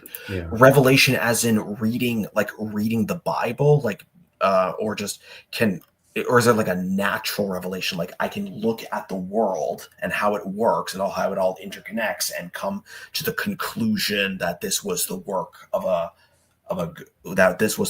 god, or what is revelation? What do they mean when they say revelation? Yeah, well, again, within certain Christian theological circles, there's kind of two thoughts of revelation. There's special revelation, which is revelation directly revealed from God, and that could be from God Himself speaking in a burning bush, for example, like in Exodus, or through the prophets, or through Scripture. That's special revelation, Scripture, because that's God breathed directly from God. The person of Jesus Christ speaking. Jesus Christ is God, so that's special revelation. It's divine revelation directly from God. Again, God could be speaking through the prophets, through Scripture, and so forth. But then there's general revelation, or natural revelation, and that's just observing the world, observing God's creation around us. You hear the argument, why does God exist? Look at the trees. Look at the trees. Natural revelation would also have to presuppose that what a lot of creationists and intelligent design presuppose, that this order can only be from something with intention. Yeah, and so like that. But one of my arguments against Christianity is that special revelation contradicts natural revelation, whether it be young Earth creationism, the flat Earth that's described in the Bible, other historical events like the Exodus, for example. Archaeologists and historians, the consensus that the Exodus as described in the Bible has not happened. Other things like the Lucan census story in the Gospel of Luke, that's not historically plausible at all, and so forth. So special revelation contradicts natural revelation. So therefore, Christianity does a worse job than an atheistic secular worldview in describing intelligibility, our experience. That's one of my arguments. But let's say, but we're tagged, though, the transcendental argument for the existence of God. That makes a much stronger claim. Even if you have a worldview that better explains what we perceive, what we experience, intelligibility, and so forth. What if you have a worldview that explains that better? Does that mean it's true? No. The transcendental argument for God claims that their God is necessary, through the impossibility of the contrary. You'll hear that all the time, the impossibility of the contrary. To say something's impossible, the impossibility of the contrary is just another way of saying that the opposite is necessary. They're saying their God is necessary for morality, for the laws of logic, for intelligibility, for knowledge, for truth, that all other possibilities will not do. That their God is their worldview is not only sufficient to describe all those things or to account for all those things, but it's necessary. It has to be the case. All other worldviews fail. That's what they claim. That's a much stronger and bolder claim, and I think that's where they fail. So, the transcendental argument for God, TAG, goes far beyond just doing a worldview to worldview comparison.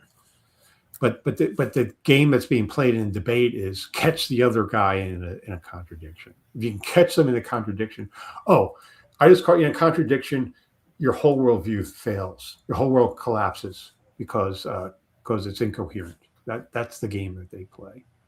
Well, a contradiction. Well, I mean, technically, a contradiction would make it.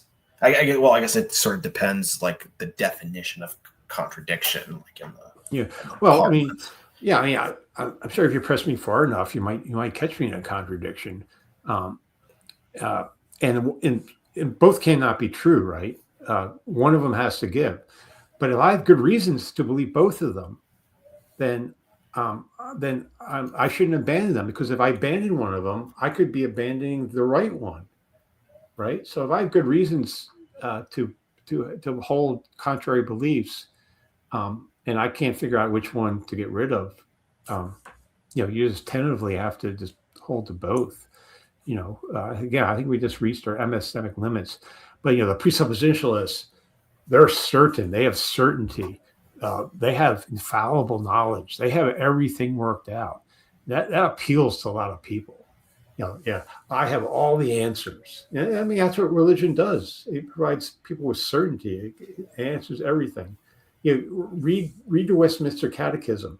They have dozens and dozens of questions, and they spell it. They give you the answer in black and white.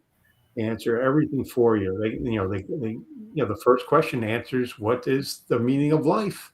Everything's laid out black and white. That's the sort of mindset that these people have, and you can see how that's attractive to have everything spelled out for you, everything explained. I have all the answers to the biggest philosophical questions that philosophers have been, thinking about for centuries. Christianity has it all figured out, with certainty. That's very attractive to them. Yeah. All right. Let's go on this next one. Why ought we seek truth under atheism? Yeah. I feel like the first half of this might be a bit might not be as related to the second half of it as I thought. Yeah, one is about sort of like the ought to pursue the truth of claims, like figure out the truth or falsity of claims, and the other one is more about pragmatism. Sort of like why, like normativity in terms of like reason and thought and valid inference, and apparently atheism cannot explain that, or. Well, I think it's imagine if a person says, "I believe X, but I'm not concerned about whether or not the X is true or not." I mean, such a person would be confused, right? I mean, if you have any beliefs at all, then you're in the truth-seeking business, period. Do we need a normative reason to seek truth? If you have any beliefs at all, you're in the truth-seeking business. You want truth. What motivates us to learn the truth? Well, I think evolutionarily, we have to track reality around us because of our needs. We need to track food. We need to track water, shelter, and so forth. We have beliefs, and our minds developed for that sort of thing. Our minds evolved to be guidance tracking, so we can track the reality around us to be able to gather food and run away from prey. Being attacked by tigers and so forth. So evolution, I think, would select for accurate cognitive abilities and and senses. I don't think it necessarily will select for truth per se, but it will select for accuracy. If we could not accurately map the reality around us, we'd be falling off cliffs and walking into walls and trees and treating dangerous tigers like little kittens and stuff like that. If that happens, we would go extinct. This sort of argument kind of fits into like Alvin Plantinga's evolutionary argument against naturalism. Yeah, that it's more about pragmatism and like survival rather than ultimate truth. That, or I guess it is related because about like great truths that are not. Yeah, great truths that are not that might even be somewhat harmful to survival. Because right, I think, but again, I think evolution is going to select for accuracy, not necessarily truth, but accuracy. Because if we were systematically choosing wrong answers all the time, we wouldn't survive, right? Because we need to be able to know what we can eat, what we can drink, what dangers we need to avoid, and things like that. So, but again, if you have any belief at all, then you're seeking the truth. There's no way around it. Epistemic. I think Alan Plantinga and other like Christian philosophers, they tried to make like knowledge, like epistemic norms, like they try to bring it in the realm of morality. That they're both normative, right? Why ought you believe this thing? That's morality. Well, no, they're both normative concepts, the prescriptive, but I don't think epistemic norms are the same as moral norms. I think they're kind of confused with the boat. I think this one is same. I think this one is more about epistemic norms and norms in finding the truth of things. Right. So, all right. Yeah, I think it's just confused to say, why ought we seek the truth? If you have any belief at all, then you're in the truth-seeking business.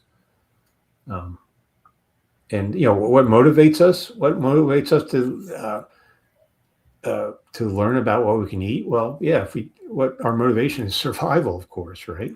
We have to know which mushroom is poisonous and which one's not. If we don't, we will end up dead. So, I mean, what's the motivation for seeking truth? Well, our well-being, our survival. And this one about pragmatism, that is like narratives, God narratives have historically fostered social cohesion, moral systems, and cultural stability.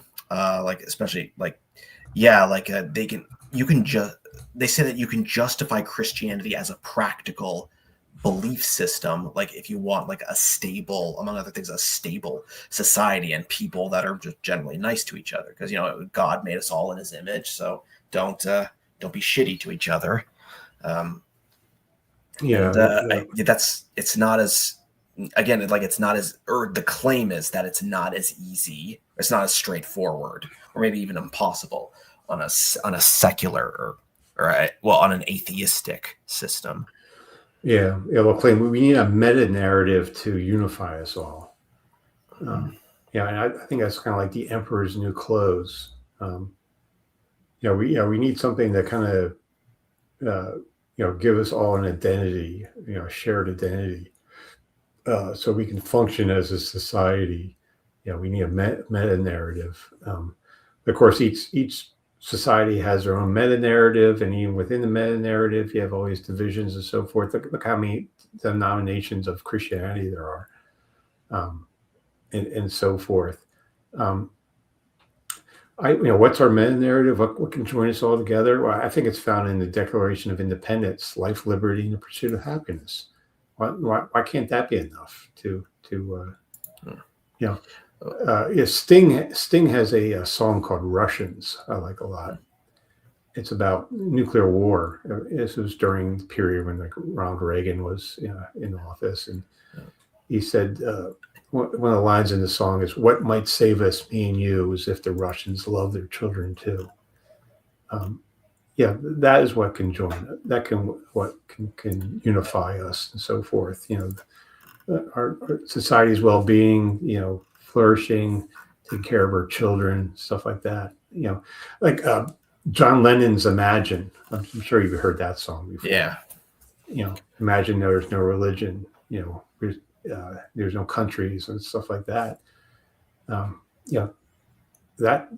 That view. I mean, that seems like it'd be very like a manifesto for a theme song for secular humanism. I think that sort of thing should form together. Now, I think, like I mentioned before, I think the world's becoming smaller. So just protecting your own tribe, naturalism, I think it's going to lead to nuclear war. I think it'll lead to our extinction. So I think we have to evolve past tribalism and have a more natural, more globalistic view for us to survive as a species. So and religion is keeping us from doing that. Religion creates boundaries, informs tribes. Particularly Western religions like Christianity. Christianity is exclusive. You have to believe what we believe, or to hell with you, literally. You need to join my Christian tribe, or my God, my leader of my tribe, which is divine. This divine Jesus. He's going to suffer you. He's going to send you to hell, and you're going to experience eternal conscious torment forever. Islam. From Islam is kind of worse, a bit worse than that. Like I think Islam and kind of Muslims in kind of general, just not all of them, obviously, but they do seem to be at least a little more willing to, send you to hell themselves. So prioritize truth over other goals. Well, again, if we have beliefs, we're in the truth-seeking business. There's no. I think there's no way around. If you have beliefs, you're already you're already dedicated, or you already resigned yourself to seeking truth. Yeah. Mm-hmm. All right. The pretty much the rest of them are all critiques of evolution. The concept of species being kind of illusory, because I think one guy described it as like species. Like there's not really such thing as a species, because it's all just like matter and DNA, like in flux. Like every individual is not the same, has its own DNA, even among an elephant. Yeah, one individual elephant does have differences from another individual elephant part, and I think it kind of goes back to categories, because like under naturalism, under materialism, like species is just so in flux. It's not like something. It's not something persistent. Like the African elephant species is did not exist at some point, but now it does, and it could possibly not exist because they could go extinct. And so it's and DNA is, and there's not like a set limit to where speciation, like where do we go from the species that's evolved from that African elephant. It's not a permanent, like species is not a permanent category. It's nominalist. Yeah, well, I don't think that's an issue. I mean, there's obviously species at certain points in time. It's kind of like, they'll bring up the law of it, how do you solve the problem of identity over time? They'll claim when it comes to they'll use that for substance dualism, that we're just not fleshly human bodies. Like naturalists will think, we have a immaterial soul as well, and that soul solves the problem of identity over time. That soul somehow doesn't change over time and so forth. There's no. What's that in philosophy? The ship of Theseus or whatever. The ship of Theseus. The ship gets damaged and loses parts and are rebuilt, but then at some point, every part of it was no longer what was of the original ship. And right. So the question is it the same ship as it? Because since every part was replaced on it, is it the same ship as it originally was? Do you solve the problem by saying the ship has a soul, or an essence, I guess? Yeah, it has some immaterial essence that why is that necessary? My answer is we are a changing pattern over time. We start out as I guess a fetus, or as just a bunch of two cells, one cell, two cells. I guess two cells. It starts out as an egg and a sperm, and then we become a fetus, and then we're a baby, and if we live long enough, a child, adolescent, adult, elderly person, and then to the grave. Think of a sand dune. A sand dune is constantly changing over time. Whenever the wind blows, these waves of sand are always shifting and so forth. We're a changing pattern over time. I don't see why that's a problem. That is kind of the argument. They say that there has to be something eternal, something unchanging, an unchanging standard, something that is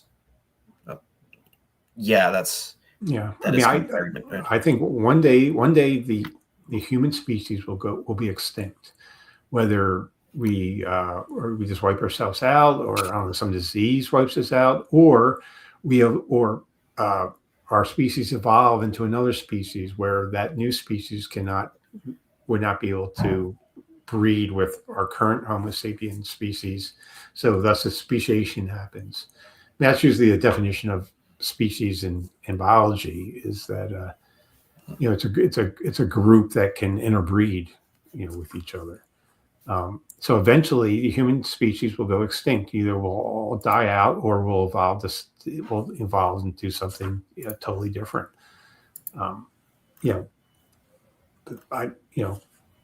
Maybe that's not comforting for you to think about, but if that's the case, that's the case. And I don't think that's a problem. Well, I'm sure many Christians are uncomfortable with, would they accept the idea of hell? But I mean, it's still do enough bad things, you're eternally trapped in hell. I mean, that probably keeps some awake at night. So carrots and sticks. Of course, if you said that to a Christian, they would say, "Oh, it's not about doing good works; it's about being loyal to Jesus." Or Calvinists would say, "Oh, you have to be God has to select you to be one of His elects, and so forth." Nothing to do with you. That's more of a Protestant view.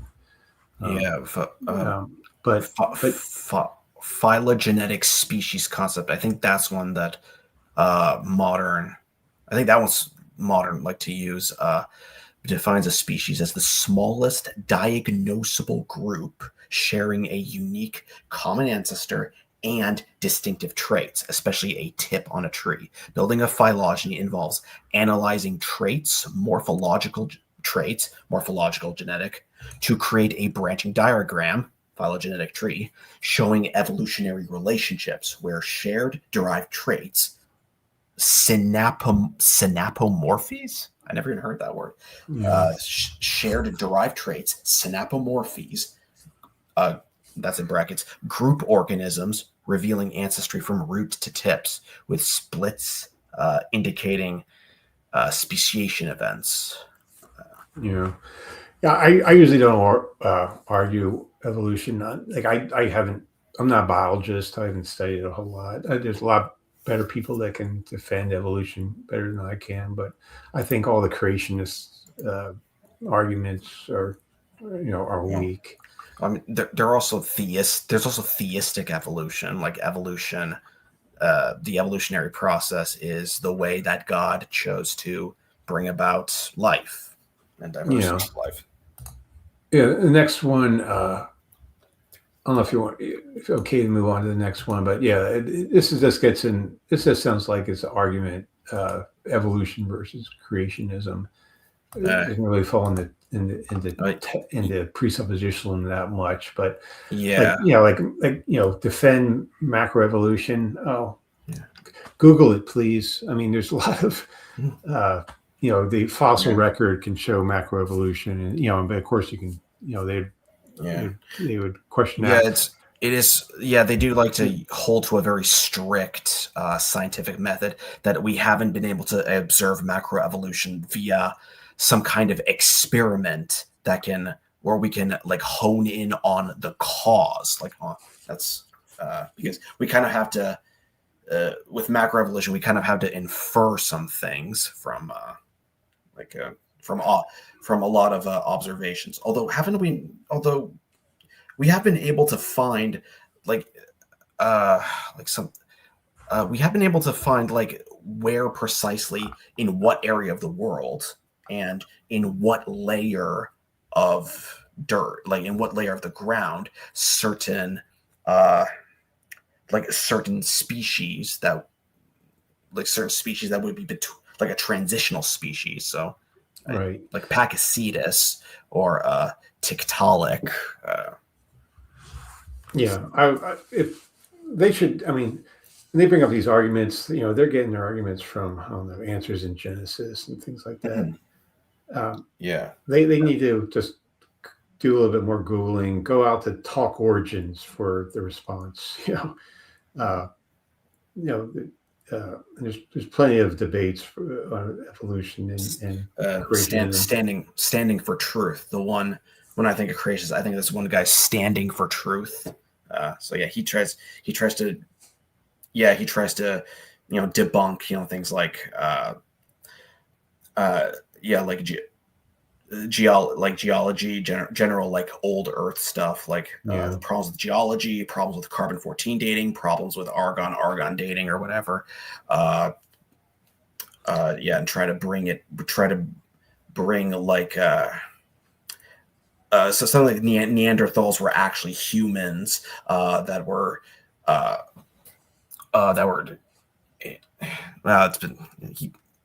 I can't name specifics. There's just a lot, just basically all of the stuff about geology and evolution and human history and anthropology. But no, it's actually bad. Humans are not primates at all. No, the carbon-14 or no, argon dating or whatever it's called is actually unreliable. I mean, you can listen to debates with Kent Hovind, for example.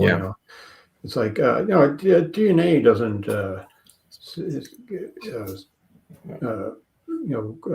support common ancestry. It supports common designer.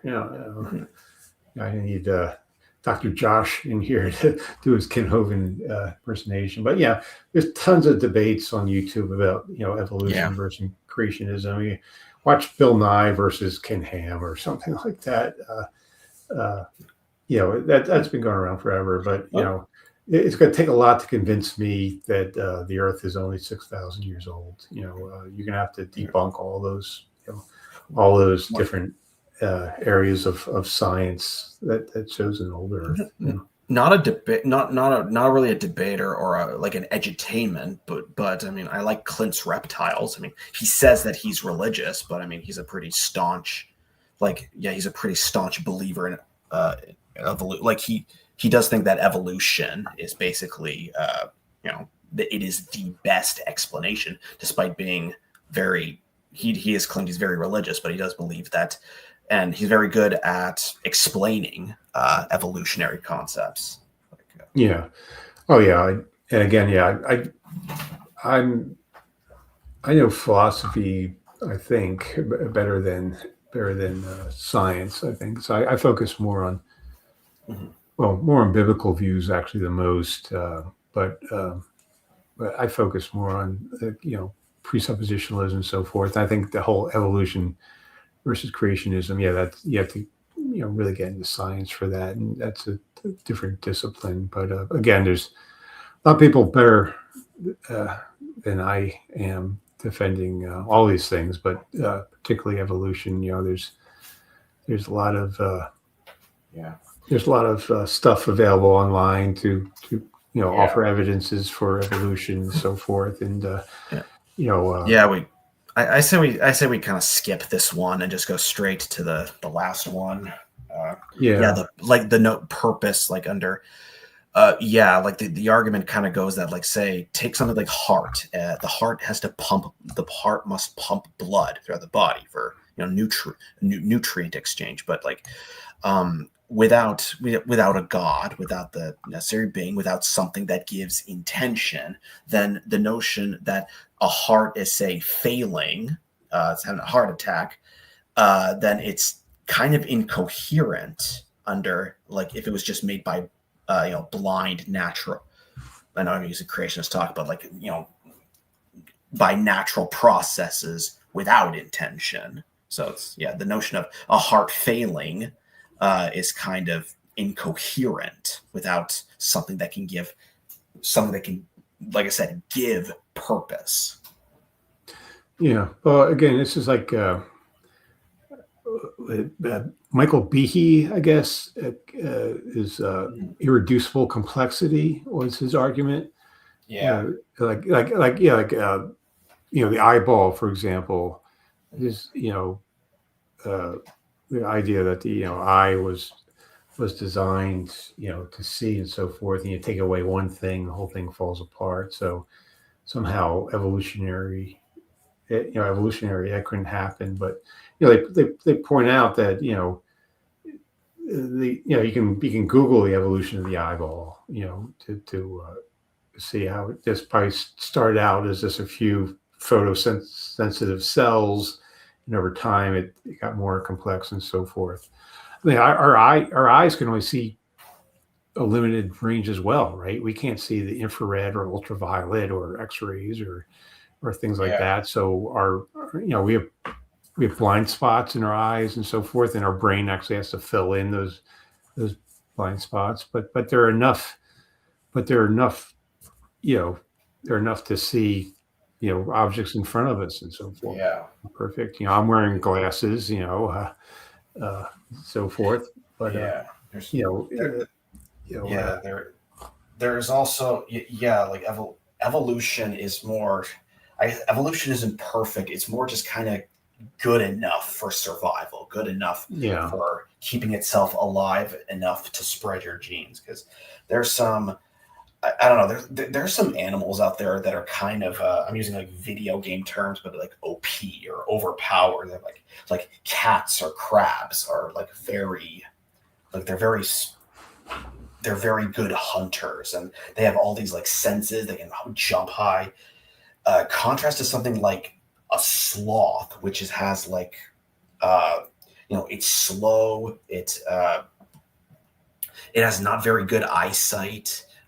It's sort of like it's at risk of like birds, like falcons or something like a peacock. Like peacocks get peacocks have those male peacocks have those amazing tail feathers that attract mates, but it also attracts predators. So, or like those kiwi birds, cute little kiwi birds, but they're found on an island. Like, I'm pretty sure those would die out, like, because they have like so little natural defenses. I'm pretty sure that species would die out if like a few house cats got released on the island that they live on. So evolution's not perfect, clearly. According to scientists, over 99.9% of all species that ever existed have gone extinct. So evolution is a very sloppy process, and it seems like it seems evident that a mind's not behind it.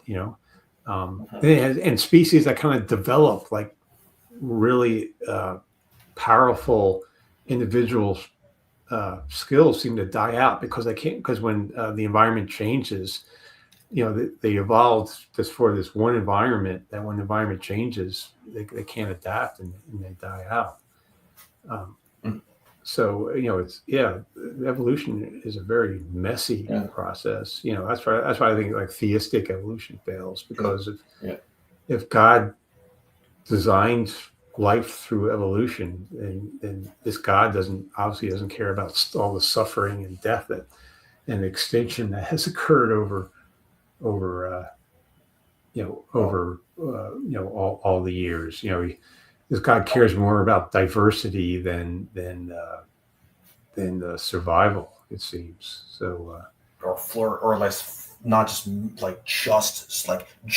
baseline surviving, but some level of flourishing. Right. Yeah. Of course, the presuppositionalists, they're generally young Earth creationists. So all the bad things going on right now, that happened because of the fall. The fall. I was going to mention that the fall.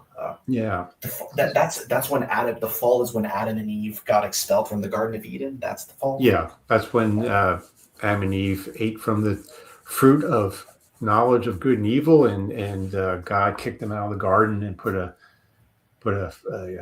supernatural, I forget exactly what angel it was, with a flaming sword to keep them from the tree of life, because if they eat from the tree of life, they'll live forever, and we can't allow that.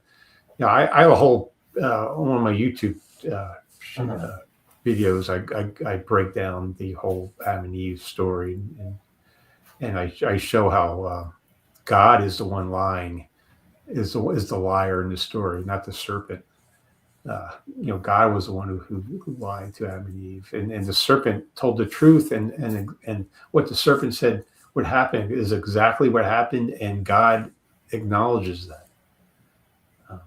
So again, the question, what worldview better explains our experience, our intelligibility? Well, the Adam and Eve story explains why there's so much suffering and so forth, because the first humans, fell from grace and so forth. Well, you actually dig into that story, you can see how much nonsense it is. I think evolution is a better explanation for why things are the way they are, not this Adam and Eve fable that we read in the Bible that contradicts Genesis 1, by the way. There's actually like 3 creation stories in the Bible, but and we can go to Bible criticism, but it's kind of like a tangent. But that's how I really got into the Great Debate, is really dealing with biblical problems. And I got into presuppositionalism because I kind of fell into that. Because I remember years ago, we're talking decades ago, actually, I started out in IRC, which is Internet Relay Chat. This is kind of like the first internet group thing. It's just text chat, and IRC still exists, but it's definitely old school. I went into a Christian apologetic channel to debate. I wanted to debate biblical prophecy, because I think biblical prophecy is nonsense. So I brought up like the problem of like Isaiah 7:14 about Jesus being born of a virgin and so forth. And I was all ready to debate biblical prophecy, but the Christian says to me, "You just brought up a knowledge claim right there. How do you justify your epistemology in your worldview?" And I was like, "What? Where's that coming from?" And that was my first exposure to precept. And I learned a lot since then. So, but yeah, that's the precept typical angle. Go into philosophy's murky corners. Yeah, actually there's another thing about thought, like the realm that God inhabits. Like, is God like by himself? Like, okay, so God is timeless and spaceless. Like, he's not constrained by space time. He made the bubble, this bubble where things are constrained by space time. Um, yeah, so if God is rational, like if thinks by the law, or God thinks the law of identity is how God thinks. But yeah, like the realm that he inhabits, does it like run on, like, does it have the law of identity to it? Because like it's the laws of logic are supposedly, so they have to exist in all possible worlds. So Right. They're um necessary. You're right. yeah, so what about the world that like the realm that God inhabits? Wouldn't that also, like, yeah, wouldn't, or is God like God is the realm or whatever? I guess they would say like the laws of logic are necessary because it comes from a necessary being, namely God. So, but again, is like the law of identity contingent on God? I think no, I don't. I don't think it would be. Um, is the laws of logic thought in God's mind? Divine conceptualism, or did God create the law of identity, which would be absolute creationism? Again, I think both suffer from the bootstrapping problem. God already had an identity. God didn't create himself. God has lived eternally. So God has always had an identity, but he didn't create his identity. So I think the law of identity is just exemplified in anything that has an identity. Even nothing, can, again, you can apply X equals null, so Yeah. that's a bootstrapping problem I talked about earlier. So Yeah, could you give a definition? Could you explain the bootstrapping problem again, if you don't mind? yeah, the bootstrapping problem is to create something or to bring something about. You've had to have it already. The idea of you're pulling yourself up by your own bootstraps. You know, uh, so Is that like assuming the conclusion? like it says you have to have it. Yeah, it's kind of like that. You have to have the thing that you're trying to justify in the first place. It's like to think about the law of identity. You have to have a mind, Mhm. right? And your mind is something, and so that has an identity. So you had to have an identity to think about the law of identity to begin with. It's a bootstrapping problem. You had to have it already to create it or think about it or to bring it about in Yeah. the first place. Yeah, so that is kind of where they would stress it, like the law of identity. It's like it's basically universal. Yeah, like, I'm sorry to Yeah. circle back with it, but is that it's what that concept, that limitation that we call the law of identity, like it basically has to, like it's so prior to anything, like Mm-hmm. even like physics, like even to just physical objects, like it's like Yeah. yeah. So Yeah. Greg Welty, who wrote, was the co-author of The Lord of Non-Contradiction that mhm. presuppositionalists kind of lean on. Uh, he wrote a paper called "Do Divine Conceptualist Accounts Fail?" And he said, he says, I sheepishly concede that the only reason I avoid similar bootstrapping objection, one directed against divine naturalism, is that I refrain from offering a theory of properties. So that's the thing is, yeah, God has to have these properties already in place that bring about identity. Yeah, So yeah, so divine conceptualism fails because it has no theory of properties. Properties are separate from concepts, right? So so he can't account for. So yeah, divine conceptualism cannot account for properties, and he just refrains from. So to get around this, he just simply refrains from offering a theory about properties. Yeah. He's aware of the problem. I still think about that. That realm of God thing that I mentioned. Yeah, like because I mean, all possible worlds, right? So like law of identity, they exist in all possible worlds, and I mean, does God like live in a realm like that's not just possible? That is by Christian standard that's practically a necessary world, so it has to hold there. So I mean, so it seems like law of identity and non-contradictions are still prior to God, even if he is eternal. Yeah. So here's another quote. This is William Lane Craig and J.P. Moreland explained, God cannot coherently be said to create his own properties, since in order to create them, he must already possess them. So again, that's the bootstrapping. That's the bootstrapping problem. To create properties, he already has to have properties to begin with to be able to create properties. That's what the bootstrapping problem is. And that's why absolute creationism fails. So again, Beyond the Control of God is a good book to read, but again, this is not simple stuff.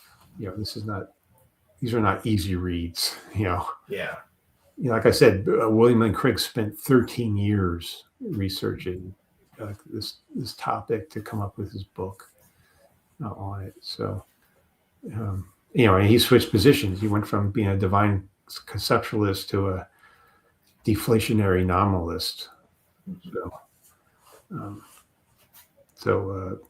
Again, presuppositionalists will claim, their solution is the only solution.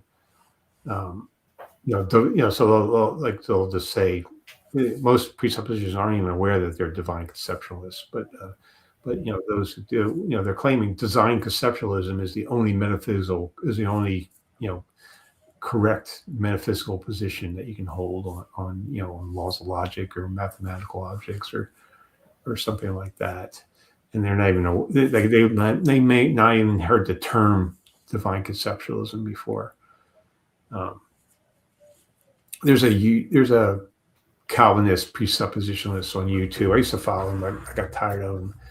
He always argues the laws of logic. And I brought up, so are you a divine conceptualist or absolute creationist? And he wouldn't answer because he doesn't know. All he says is God accounts for the laws of logic. And he just, brings up, philosophical problems if atheist, comes up with any other idea. And usually they'll say, the laws of logic, they're conceptual, right? Well, they're concepts. Well, to have concepts, they're thoughts, and thoughts require a mind. So thus, you must have an eternal mind for the universal mind. Yeah. That's what they are. But Graham Seth Moore, he addresses that great, I think. You can have a possible world where, for example, there are no square circles, or there are no objects that are all red and all not red at the same time. But a mind does not have to exist in that possible world for that to be the case. When you explain it, you can have a mind in a different world. Again, it's a map in the territory. To design a map, you don't have to be in the territory. New York City existed before any maps of New York City existed. And he's saying the same thing about the laws of logic. Propositions describe those phenomena, like something not being red and all red at the same time, or not being square circle. But those things that describe it are not the laws themselves. They're just descriptions of those phenomena. Yeah, like a proposition would, like, whether a proposition is true if there were no minds. I guess if there were no minds to think about it or ascribe a truth value to it. Right. Yeah. They'll argue. Well, So if no minds exist, then there'd be no truth in the world. But there is truth in the world, therefore minds must exist. And if there are no human minds, well, truth existed before human minds, so thus there must be an eternal mind, thus God. That's the typical argument for it. My response is, yeah, well, what is truth at? What has truth values? Facts don't have truth values. Propositions that describe facts have truth values. So propositions are the truth bearers. If you subscribe to truth bearer theory, which has its problems. So if there are no minds, there are no propositions. If there's no propositions, there's no truth. Yeah, I agree. Yeah, there's still facts about the world, but there's no truth because the only truth bearers are propositions or sentence tokens. There would still be an external reality that is regular. Right. There'd be truth makers, but no truth bearers. So ultimately, you have to have a truth bearer for there to be truth. So there'd be no truth. So I have no problem. And actually, William Lane Craig again addresses this, and this is a quote from Beyond the Control of God. He writes, so what are the truth bearers? The anti-Platonists, that's the nominalist like myself, can happily admit the existence of sentence tokens as truth bearers, for these are clearly created concrete objects. But what about the statement like 7 greater than 5? Wasn't it true that in the Jurassic? Wasn't that true during the Jurassic period? But how could it be true if there are no sentence tokens in that time? Indeed, isn't it true that in every possible world, even in worlds in which God alone exists? It seems to me that what the anti-Platonist should say is that in the Jurassic period, or in worlds in which God alone exists, it is not strictly speaking true that 7 is greater than 5. Rather, we should affirm is simply during the Jurassic period, 7 is greater than 5, and that is in all possible worlds. 7 is greater than 5. That is in line with a deflationary theory of truth, according to which the truth predicate is true is simply a device of semantic accent, which enables us to talk about a statement rather than asserting the statement itself. So in other words, he's saying during the Jurassic period, when there were just dinosaurs, it's not true that 7 is greater than 5. It's simply the fact that 7 is greater than 5. That's what the deflationary theory of truth. That might be confusing, but it's just the case. There's no truth about the case, but it's still just the case that 7 is greater than 5. If that makes sense.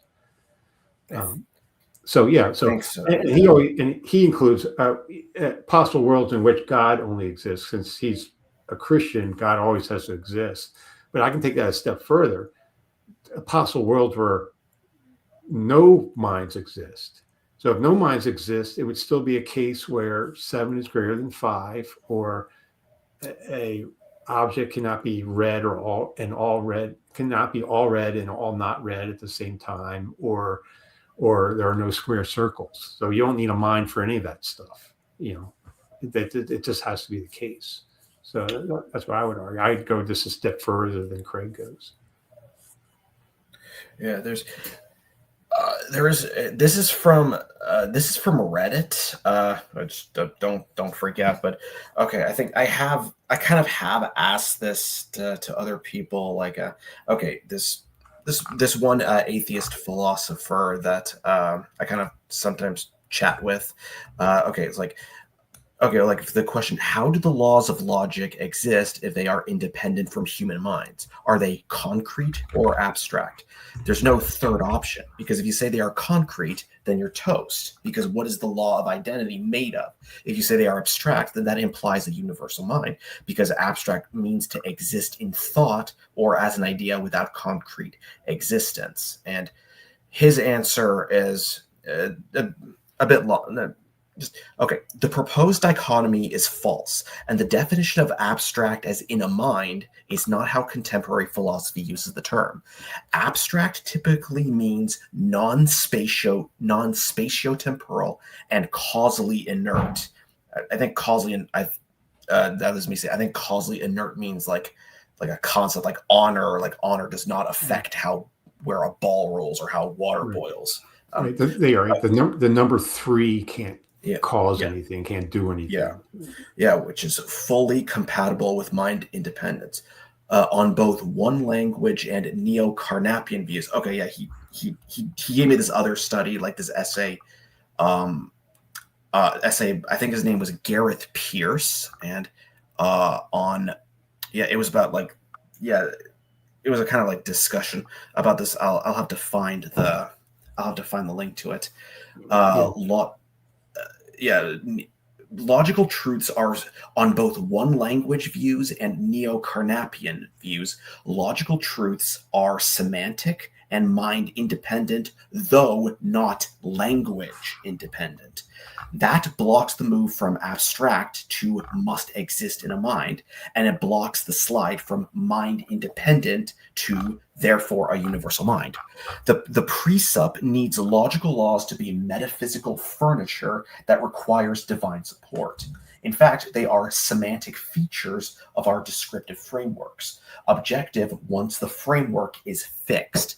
They require no more a divine host than grammar rules require a divine grammarian, a divine grammar maker, with the important difference that logic is framework constitutive rather than mere convention. What follows is that there is one fixed logic written into reality. Neo-Carnapianism is pluralist about languages and logics, and it emphasizes that we can revise the language itself. That is why tying what exists to one allegedly pre-given logical template is a mistake. If a fixed language misleads, we may alter it for our aims, then assess correctness relative to that improved language. This is precisely why the inference from logic exists to logic must be housed in a universal mind does no work. The work is done by language choice and the reasons that govern it. Your challenges presume that logical laws are either substances out there or thoughts in a mind. A better map says logical truths are semantic and mind independent, but their correctness is relative to languages we can justify adopting by a web of reasons tied to inquiry. That picture explains why nature does not obey logic while preserving why logic is constitutively inescapable for reasoning, and it blocks the forced choice between made of something and in a mind. This also vindicates the minimal naturalistic placeholder. We need only posit an internally consistent reality whose structural features can be mapped by formal systems. Nothing in that story requires or is improved by inserting a divine psychology. The precepts' additional metaphysics remain explanatorily idle. Okay, I'm done. Yeah. That's similar to what Graham Seth Moore was saying. He's saying propositions are declarative statements that are mind-dependent, intentional, and representational entities. And I agree with him on that. And because it's intentional, it's about, propositions are about something. And that requires a mind. Yeah, but he goes on and says, I think that A and W, Anderson and Weltley, is in their law and non-contradiction paper. I think A and W are mistaken to identify the laws of logic with propositions. It is true that the laws of logic are represented by certain propositions for existence. For instance, the proposition, no statement can be true and false. But these propositions are not literally identical to the laws they represent. These propositions are true in virtue of representing something that does in fact obtain, such as the law of non-contradiction. Law of contradiction is what makes the proposition true, but the law of contradiction is not the same thing as the proposition itself. So again, it's the map versus the territory. The laws are the map that describe that certain phenomena, but they aren't the actual phenomena themselves. And again, truth does not exist. Truth obtains. Truth abides. But truth itself does not exist. It's not a thing. Truth is not a thing that can exist. It's a relationship.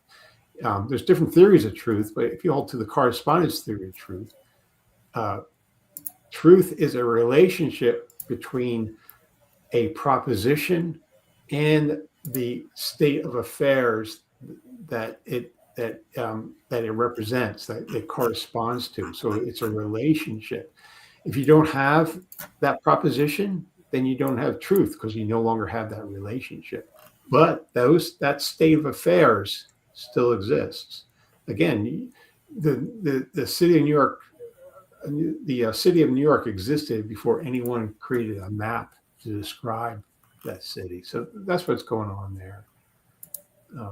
So that's, but yeah, the presupp will think, oh, well, it's abstract, it's conceptual, that requires a mind. But we just explain that that's not the case. You need propositions to describe it. But what you're describing itself does not require a mind. All right. I think I actually found that, yeah, the thing that mentions the neo-Carnapian, yeah, it's Gareth R. Pierce, 3 Approaches to Logical Correctness. I have it right here.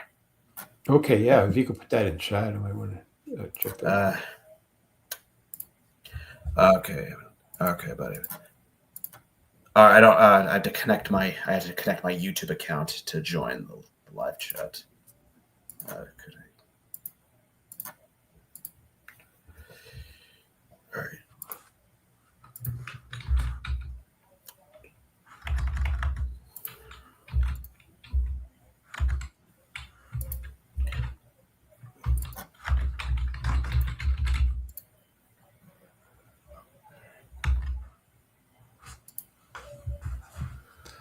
So yeah, that sounds interesting. Yeah.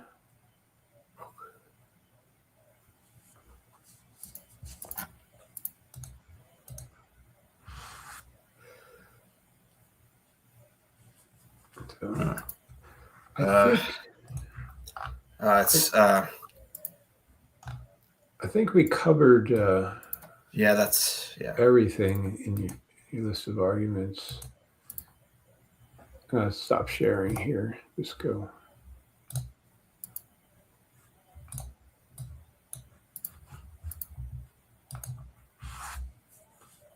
But yeah, when it comes to like accounting for anything abstract, presuppers are mainly divine conceptualists, but like your typical presupper won't even like know that term. They'll just say God accounts for it. It reflects God's nature, or it came from God's mind. It's they're just parroting. That's as much as they would know about it. But people like theologians like James Anderson and Greg Wetley with their Lord of Non-Contradiction paper, they try to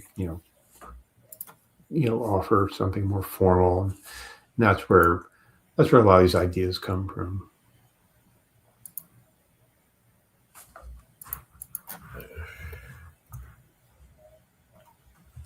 No, it's not letting me.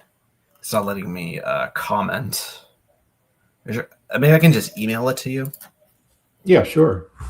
Yeah, if you could email me just at least the name of the article or the author, and I can see if I can get it.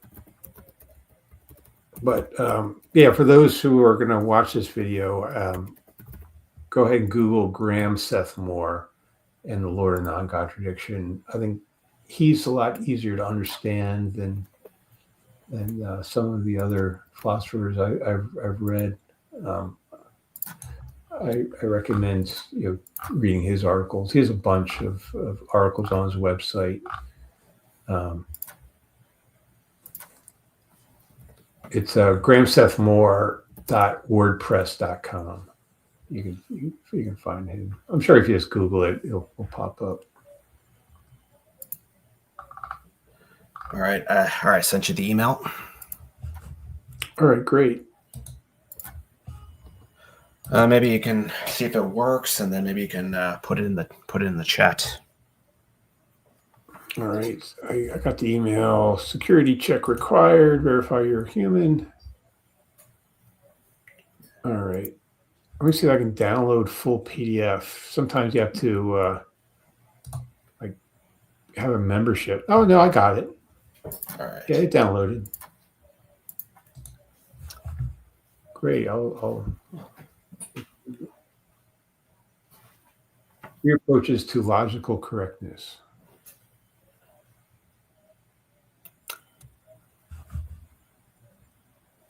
Yes,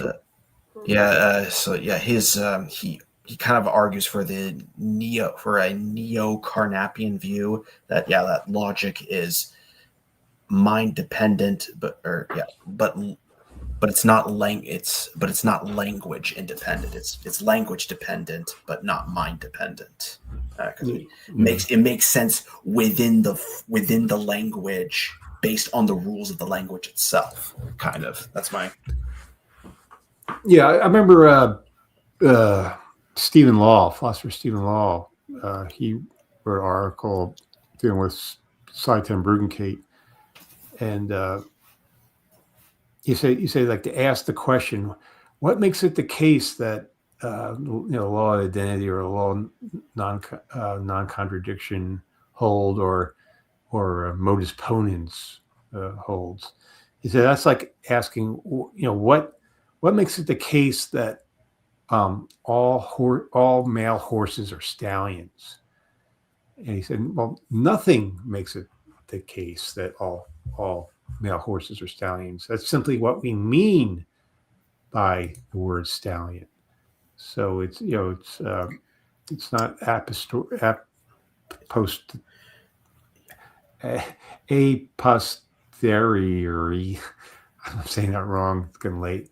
It's a priori. A posteriori, that's made true by experience or something empirical, and a priori, that's like made that's like before experience. Yeah, it's more like analytic. It's like, for example, all triangles have three sides. That's a priori. Mm-hmm. And there's like a whole analytic synthetic distinction sort of thing, but I forget. Quine showed that, I don't know, that anything analytic really comes from synthetic and stuff like that. But a priori, it's like an a priori truth would be all bachelors are unmarried, for example.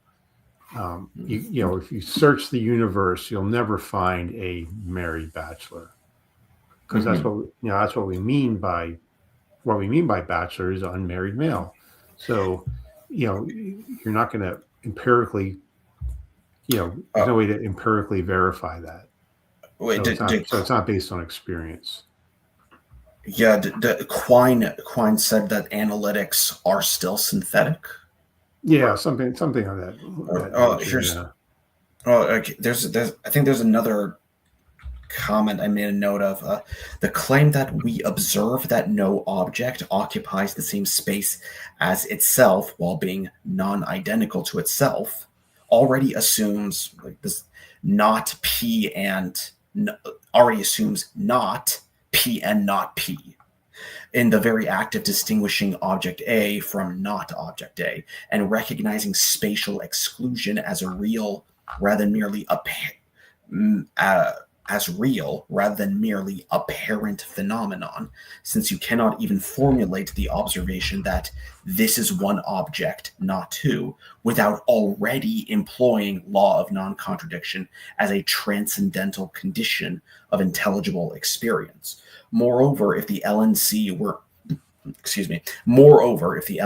merely an empirical generalization, there's a big like math here, like backwards E things, then it would be contingent and defeasible, like all inductive inferences, which means we could coherently imagine discovering a counterexample tomorrow. But the very attempt to conceive of P and not P doesn't yield a possible world we haven't observed yet. It just yields pure it just yields pure unintelligibility, like a round square. And from this, you have thus walked directly into whatever this is, Aristotle's trap in gamma, where he says that anyone who denies the LNC tries to derive it empirically must use it in their very denial, which then makes the principle an indemonstrable first principle known by intellectus through abstraction from that's a big sentence. Okay, and I had to restart. And from this, you have thus walked directly into Aristotle's trap in gamma, where he says that anyone who denies the LNC or tries to derive it empirically must use it in their very denial, which then makes the principle an indemonstrable first principle known by intellectus through abstraction from sense experience, and not a conclusion from sense experience, which is precisely the moderate realism that demolishes Humean empiricism. So the validity of logic is a properly basic belief, basically. It's a metaphysical assumption. And to deny it, you have to use it. To argue against it, what are you going to use to argue against it? Use logic itself. But you're claiming that that's a valid inference. Thus, you're assuming the laws of logic. You're assuming truth. You're assuming concepts. You're assuming categories. You're assuming laws of logic. That's kind of where the debate always tends to go. You're assuming that truth. You're assuming truth is a thing. And, as a naturalist, you can't, what is it? You can't explain it. Well, again, I think I can't explain it. Truth is not a thing. Truth does not exist. It abides. It holds. It obtains. It's not a thing. It's a relationship. It's relational. Yeah. Yeah. So think of other abstract things like economics, portability, rate. Philosophy. All those things describe things about the material natural world we're in, right? Like systems of frameworks. Yeah. These apologists, presuppers think, those are outside of the realm of the natural world. So thus naturalism can't explain or account for those things. But those are just things describing relationships within the natural world. Now they can go beyond the natural world, right? They can go on all possible worlds, right? But if you're not a modal realist, that all there is this one world, right? Possible worlds. I'm not a modal realist. I don't believe possible worlds actually exist. The only world I think exists is this reality, this actual world.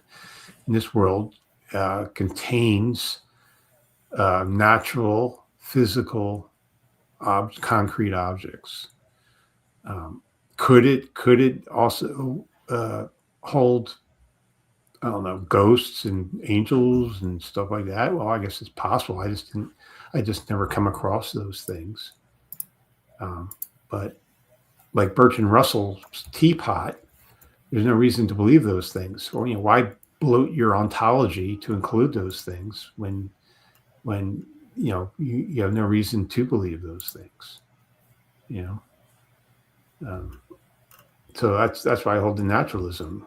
Could my mind change? Well, yeah. Well, if ghosts and angels and stuff like that someday present themselves to me, then I'll change my worldview. But for now, there's no reason to believe those things. Mm-hmm. So but I don't claim to have all the answers. And again, I think, just saying I'm a naturalist, I think, naturalism is harder to find. Like I said, I mentioned before. But,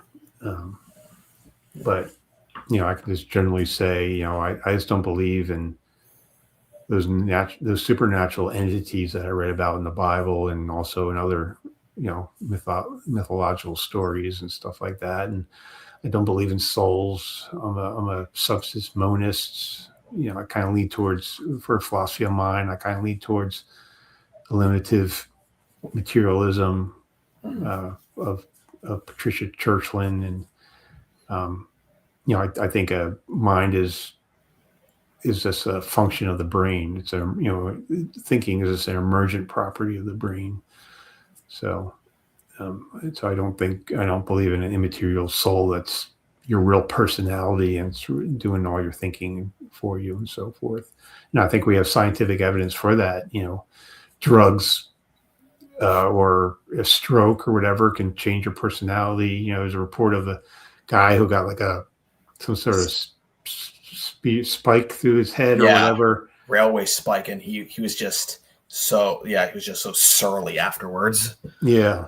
So I think all this is, that's what limited materialism about. It's like, these views we have are they're confused things, and ultimately, when we figure it out, it's gonna be material. Yeah.